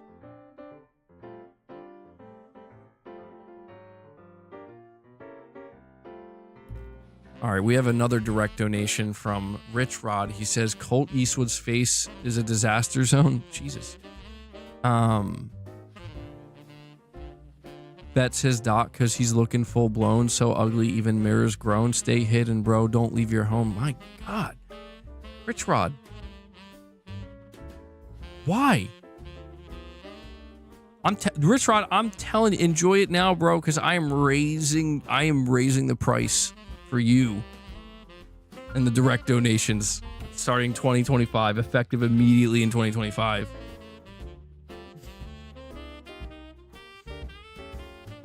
Bro just wants to see me suffer, even on Christmas Eve, man.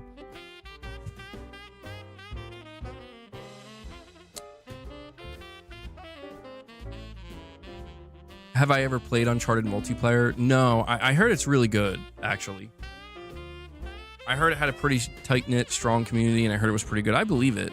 I played a little bit of The Last of Us multiplayer, and that was really good. I was, like, shocked. I'm like, what? Like, how is this so good? You've now memorized and mastered the background music. Raw moment.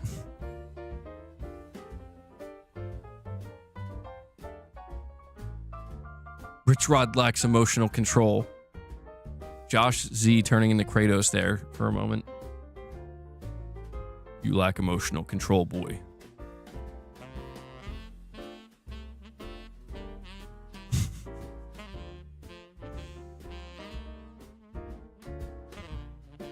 In the AI near future, you'll be able to rent a Dead Space license and make your own never-ending Dead Space 4. Every game becomes a live service, simply monthly payments for the IP license fee. Ooh, yeah, we talked about that, okay.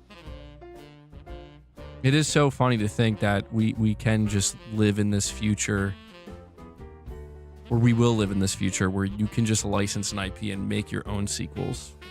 Don't worry, we got you covered, bro.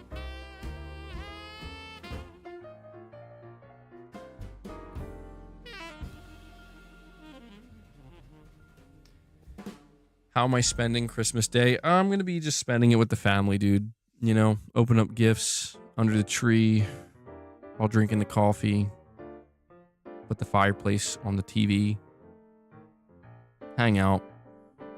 Basically just relax for the rest of the day, man. Hopefully have some good Christmas dinner.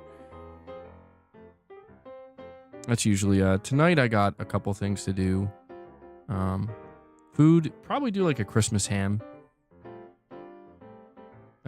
Mrs. MBG bought a Christmas ham for us, so I'm looking forward to that. Not sure what else we're going to eat with it, though.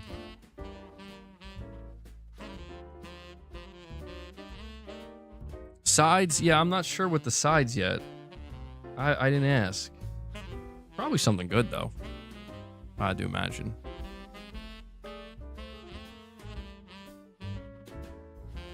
Gaming Survivor, I agree.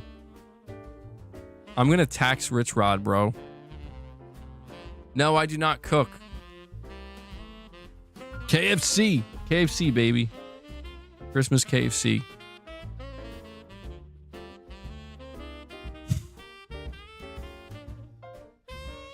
Thank you for that, Contextual Gamer.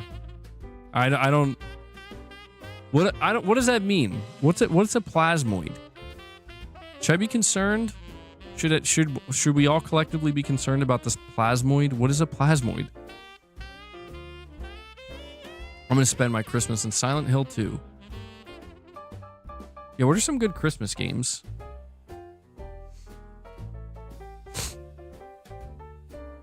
A plasmoid is it's the fourth state of matter? Well, what does that mean?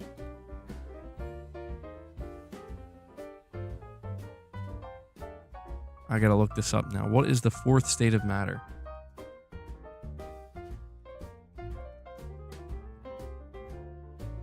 Plasma. Okay. Beyond the conventional solids, liquids, and gases, it is ionized gas consisting of approximately equal numbers of positively and negatively charged particles. Well, why would we be seeing a ball of plasma in the sky?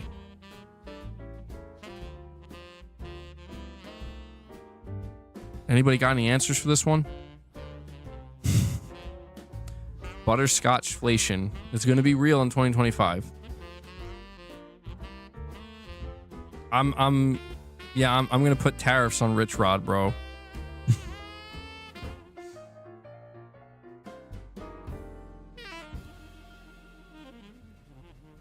The sun. Turns out we were just describing the sun this whole time.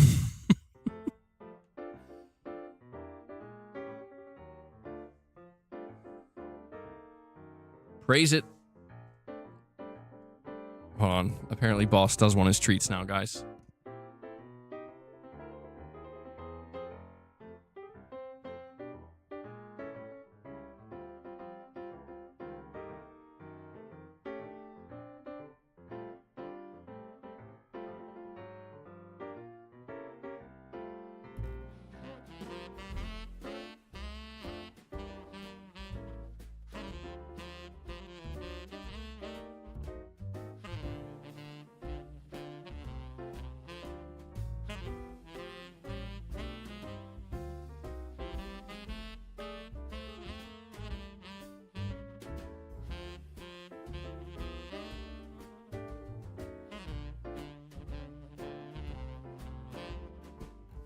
Dude, I'm sorry, I was muted. He's so mad. Come on. He's so mad. He hissed at me like 5 times. Like, dude, I'm not... Michael Stanbrook.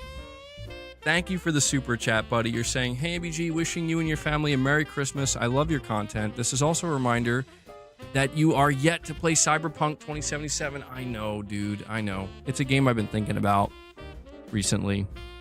I'm glad you enjoy the content, though. And Merry Christmas to you as well, buddy. This is one of those games where I'm thinking, like, you know, if there's a bit of a lull period with releases for me and games I'm interested in playing, maybe I'll have to... I mean, the thing is, the expectation for Cyberpunk is so high. I played Red Dead Redemption 2. Yeah, it's an amazing game. Mrs. MBG wants to play Cyberpunk. It's one of these games that has so much expectation placed on it that, like, I would be surprised if it lives up to the hype, man. Mrs. MBG just wants me to watch her play Cyberpunk. This is how it's gonna go down? Like, I will play it. I do have the complete edition in my wish list.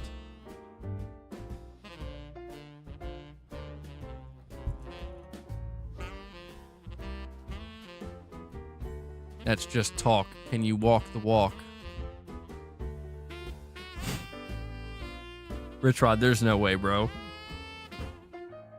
Irate Volcano says, Mrs. MBG has good taste in games. Boss is so upset he didn't even finish his treats.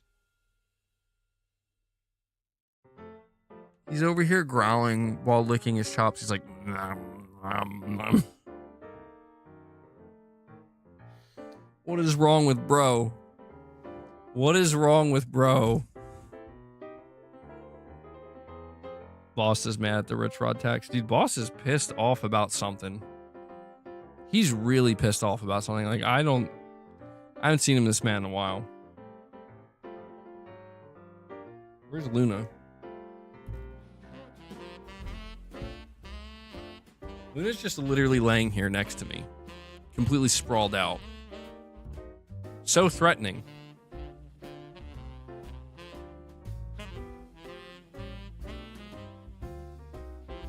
This is MBG Cyberpunk walkthrough. Yeah, she's been saying she wants to play it for a while. Listen, I think a lot of you would actually feel like Mrs. MBG has a much better taste in games than me, because there are definitely games she wants to play, or, you know, has talked about being interested in playing, that a lot of you guys have been like begging me to play. And I'm just like, no, I'm good. But she's just like, I think it looks good. I'd love to play. I'm gonna have to bring her on the channel. Maybe not Sekiro. Maybe not that. Maybe I'll have to get her to start. I'll have to get her to start playing games and reviewing them for me. I'll give her her own segments. Your first experience will be with Cyberpunk 2.0. You are so fortunate. Damn, that is true. So maybe it was worth waiting this whole time. Why do you hate us, MBG? I'm sorry, bro. Oh, geez. Yeah, that, oof. Oof. Lazy Lady Mondays. Josh is like, that would be entertaining. We'll see what we can make happen. We'll see what we can make happen in 2025. My bad, 2.2 now, even better. You're literally sitting on a masterpiece. I'm a little bit upset that they're not doing a PS5 Pro update, though. I feel like that would have given me a lot of incentive, if I'm being honest. I feel like it would have.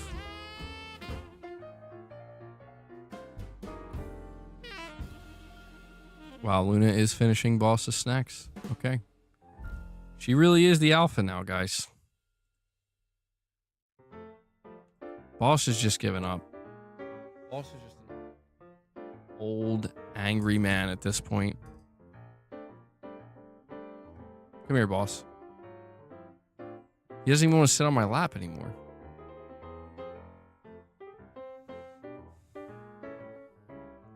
You hope 2025 doesn't have a lot of remakes. I feel like it's going to have a lot of remakes, bro. And remasters. I feel like the remasters and remakes, they're not stopping anytime soon. You're still waiting for Mrs. MBG to play Metaphor or the Metaphor demo. You know what's funny is like, seen so many people or heard so many people talk about Metaphor ReFantasio, and like, I feel like I would despise that game.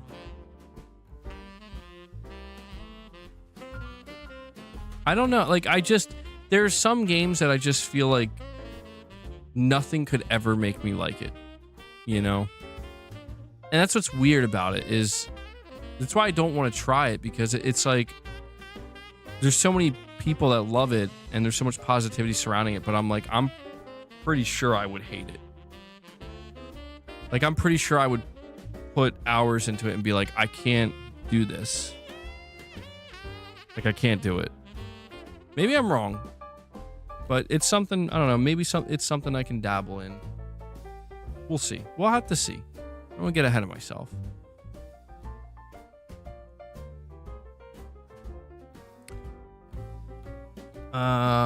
Hack, I don't know if I'm saying your name correctly, but he says, thanks to whoever gifted me the membership. Yeah, man. Yeah, there were a lot of memberships dropped earlier. So I guess that's maybe where you got it. You're 65 hours in, it never ends. I heard it is really, really long. Yeah. Josh says, you never give anything cartoony a shot. I mean, it's not so much like it's not the art style or like cartoony or the way it looks. Like, it's just, it seems to me like, I don't know. I feel like, I know that this is probably a shitty thing to say, but I feel like I would be cringing the whole time at the game. You know? But maybe I'm wrong. I don't know, I did like Final Fantasy Remake. And I did play half of Rebirth. And I liked it. It was a little bit of cringe at times, but I don't know, it was like charming in a way. Maybe if it's like that. I've never played Persona for the same reason. No, I can't. I don't know, man. There's like some kind of barrier I can't get past. Will with the $2 super chat says, narrative is what it's good at. You wouldn't like. I don't know. I'll have to. One of these days, I might just have to just bite the bullet and just try it, you know? And if I don't like it, I don't like it. Oh, yeah. I guess Final Fantasy VII Remake, we wouldn't count that as cartoon. It's really not the graphical art style or the way the game looks. I think it looks fine.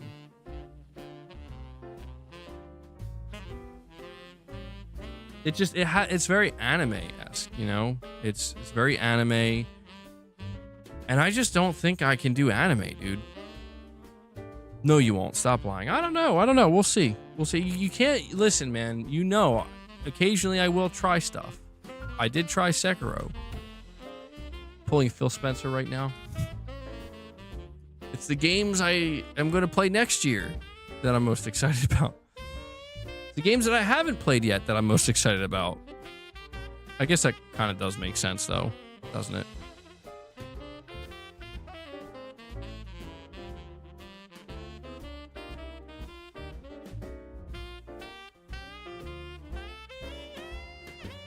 If I literally ever get revealed on here, I will do the anime stuff. Mrs. MBG saying she will do the anime stuff.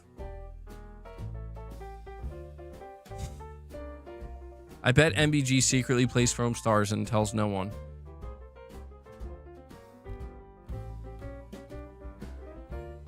No. No. Why would you say that?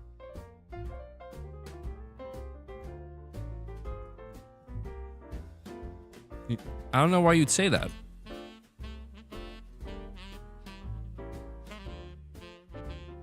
Josh, you're saying, why does anime bother you? Just curious. I don't know, man. I don't know. I actually don't know. I don't know. I don't know how to explain what bothers me about it.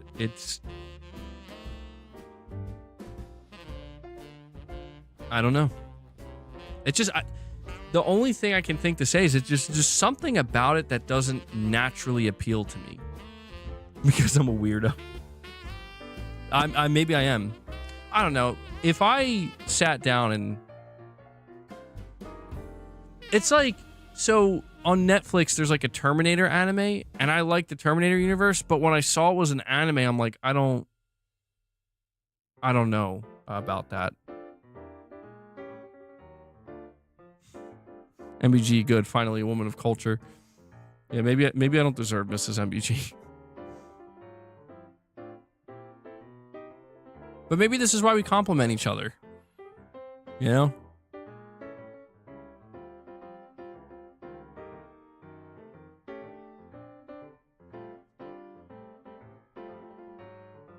Saying it's pretty obvious why people don't like anime. I've watched a lot of anime, but there's a good reason for why people avoid it. I mean, what reason would you say it is? Because I don't know. I can't think of anything like a specific reason why. Yeah, that's the thing that's interesting to me, Josh, is you're saying I'm missing out on like a lot of deep storytelling, and I thought about that. I'm like, yeah, man, I probably am. I mean, it's not that I haven't watched any anime. I mean, growing up, I used to watch like Toonami and stuff. So I do have a bit of a history with anime. I remember Cowboy Bebop. You know, I watched that at a really young age. Probably younger than I probably shouldn't have been watching it. But I remember thinking like, man, that was awesome. But as I got older, I don't know, man. Like, I wouldn't say I went out of my way to avoid it, but I just never pursued it either.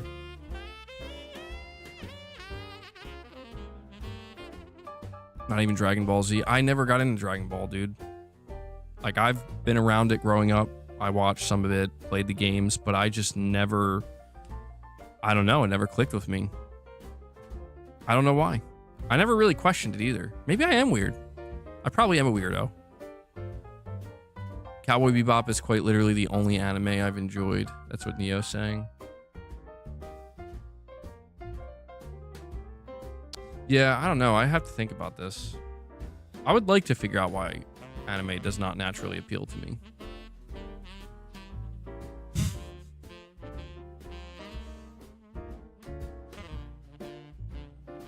No, I'm just saying whack, MBG.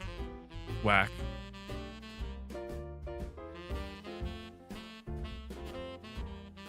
Trigon. I feel like... Yeah, dude, there were like some animes that I would see when I was really young. They were on like Toonami. There was Trigon. There was this one called Big O or whatever. What was the anime with the character that oh man, the name of it is on the tip of my tongue. He would wear red. He had like long white hair. I think he used a sword. What is the name? I know somebody's gonna get it. It's an older one, I think. Inuyasha. Yeah, I think that's it. I kept thinking Animusha, but I'm like, I know that's not correct. That's the one. Inuyasha. I watched a lot of that, dude. What's weird is like, I don't remember having a fondness for it. That's what's so weird. Like, I don't know. I would watch all this anime late at night, and I just don't recall ever feeling much. But I'm just like, yeah, it's fine. I don't know. Maybe I have to go back and watch some of this and see how it makes me feel now. I heard Berserk's really good. Yeah.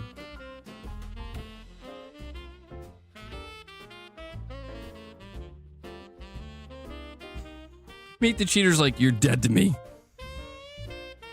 Anime is very melodramatic. Maybe that's what it is, dude. I wonder if that's it. Like, it's like very exaggerated. I wonder if that's what it is. Shems is like, I'm unsubbing. Oh man, this stream's backfiring. Like, I guess maybe what like the more I think about it, I'm like, you're right. In anime, it feels like they're not real. Like, I know they're not real, but like the way they behave and talk and act feels not real. Like it's purposely overinflated and exaggerated. And I guess maybe, I don't know, that's kind of supposed to be the charm for some of these shows, but I don't know. I'm not saying that's why. I'm trying to figure it out.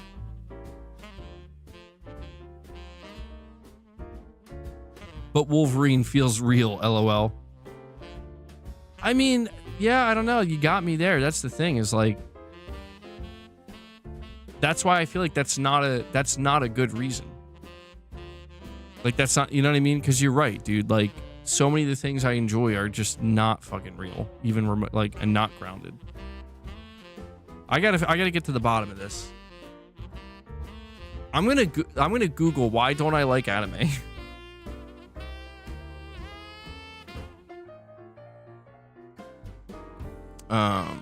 There's a whole Reddit thread.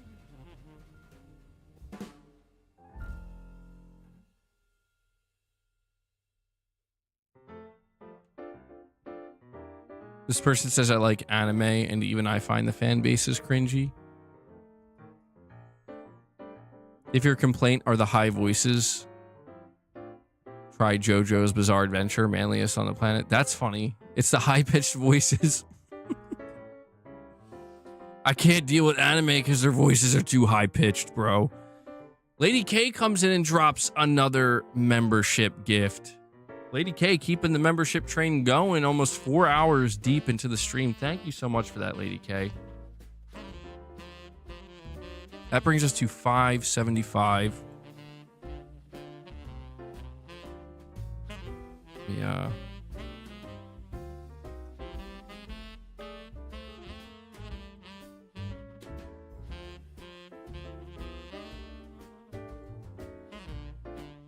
The voices are too high pitched, man. I can't deal with it. It hurts my ears.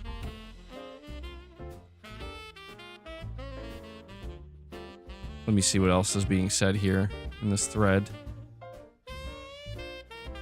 I used to watch a lot of anime, but now it's kind of cringy to me.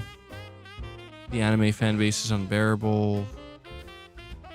It's like a hate thread? What is it? What even is this? Oh, it's in the unpopular opinion thread. Or subreddit, I mean. I absolutely cannot stand anime cliches and its cutesy culture.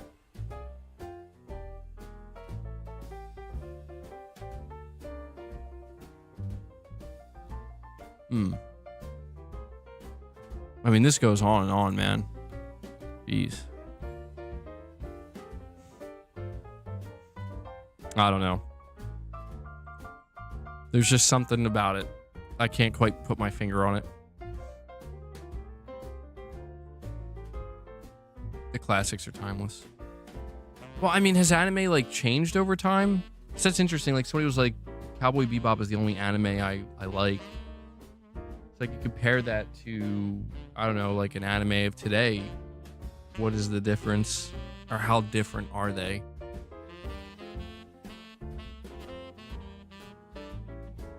Mrs. MG says Sailor Moon is her favorite. Well, that's why we named Luna Luna.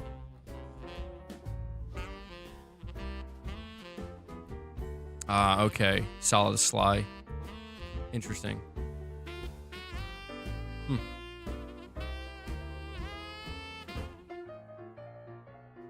At the very least, you must watch Death Note. Josh says the Final Fantasy VII fan base is pretty unbearable, not gonna lie. I feel like almost all fan bases these days are becoming somewhat unbearable, you know? Just to a degree.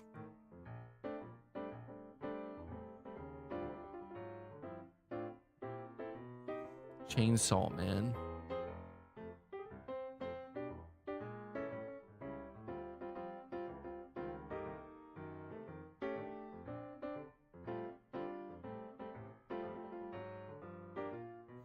When I see people with like waifu pillows, I was like, what happened? We used to be watching Dragon Ball Z. That's funny. There's no way MBG would like Chainsaw Man. I'm curious, why do you think that? I almost find it more interesting when people are like, I'm pretty sure you wouldn't like this. I like approaching it from that angle a little bit more. Because it feels better if I don't like it. Because it's like, you were right. When people think I'm going to like something and then I really don't like it, I always feel kind of bad where it's like, I didn't like it. I'm sorry, man. Somebody says they think I would like Chainsaw Man. What even is that? Chainsaw Man is totally an MBG anime. What is Chainsaw Man? Oh, I think I've seen this cat. Is he has a chainsaw for a head?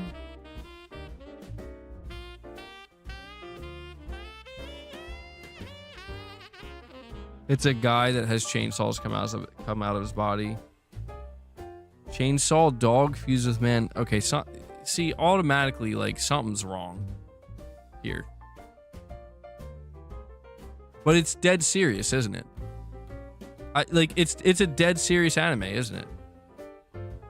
Like it wants me to take that seriously, right?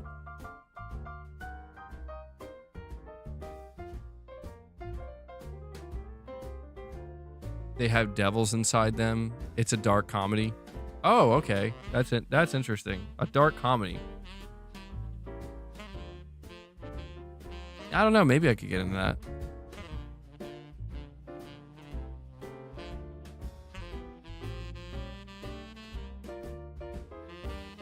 It's not overly serious at all. Pretty funny. Okay. Anime is always serious to its creators. Watch the devil as a part-timer.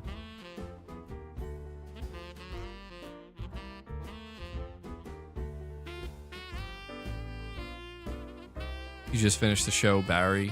Horrible ending, man. Barry, that sounds familiar. Who's in that? Who's in that show? Blue Eye Samurai? Blue Eye Samurai sounds familiar, too.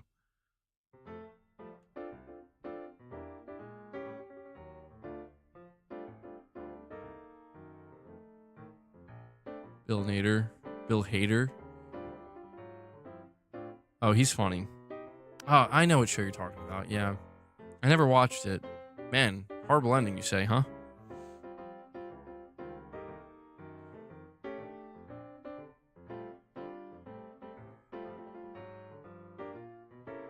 Did anybody here watch the Terminator anime? Was that good?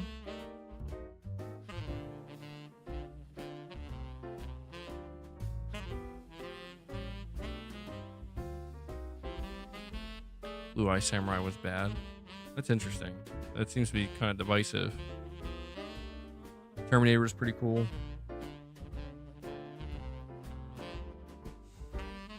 Yes, Tarnish the Witch. Oh, holy shit. I just realized we're hitting the 4-hour mark here. I've seen that. I've seen that show, Ryan, and that show was weird as shit. That show freaked me out. Dude, there was some... I remember just watching a lot of adults. I don't know if that show was on Adult Swim, but I remember watching a lot of Adult Swim when I was younger. Not an adult. And just some of the shit was so weird, man. So many of the shows... This was like early 2000s, dude. Adult Swim. Some of the shows were so fucking weird. I feel like that's where I remember seeing that show. But maybe I would find it funny now. I don't know. I don't remember much of it. didn't know that Will Ferrell voiced was in that. I didn't know that. I watched Samurai Jack back in the day. Robot Chicken. Yeah, Robot Chicken was always weird.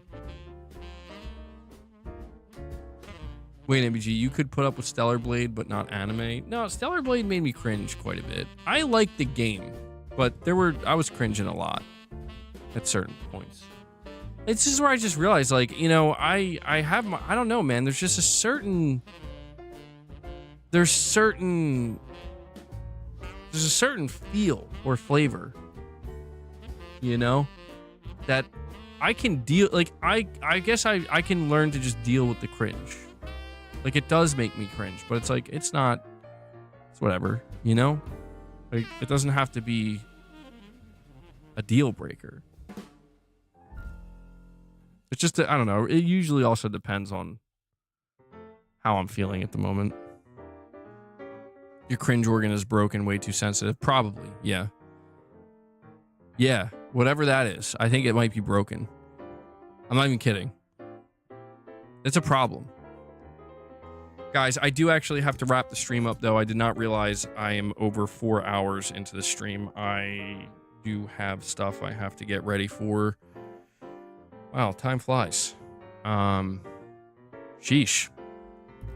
Well, I will enter my closing thoughts here on this Christmas Eve stream. I will not say this is the last stream of the year. I don't think this is going to be the last stream of the year. I'm not streaming tomorrow. No. Will I stream later this week? Maybe. Could I do a Christmas Eve stream? Maybe. Just be on the lookout. Make sure you have notifications turned on. I definitely am not streaming tomorrow, for sure. So, Christmas, chilling. Might not stream the day after either. But just be on the lookout. I probably will be doing a little bit more before the end of the year. So, we'll see when, though. But before I go, guys, I want to just thank you so much for all the support and all the love. Huge day for members and super chats, and we got direct donations as well. So, I really do appreciate it, guys. And I hope everybody has a good Christmas. You know, enjoy your Christmas Eve.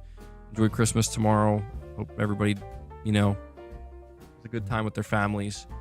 And yeah, seriously, what an awesome stream today. So longer than I expect. I wasn't planning on going this long, but I don't know. I guess I just got to chatting away. But all right, guys, that's gonna wrap it up. By the way, Devil Shooter, I don't know if you're here, man. I should have mentioned this at the beginning of the stream. You don't have to do timestamps. I kind of hope you're here, or you know, listening or something. You do not have to do timestamps for the Christmas Eve stream.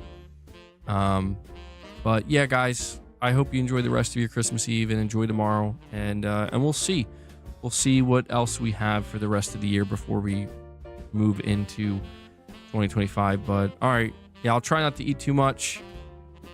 I am very hungry though, man. I'm very hungry.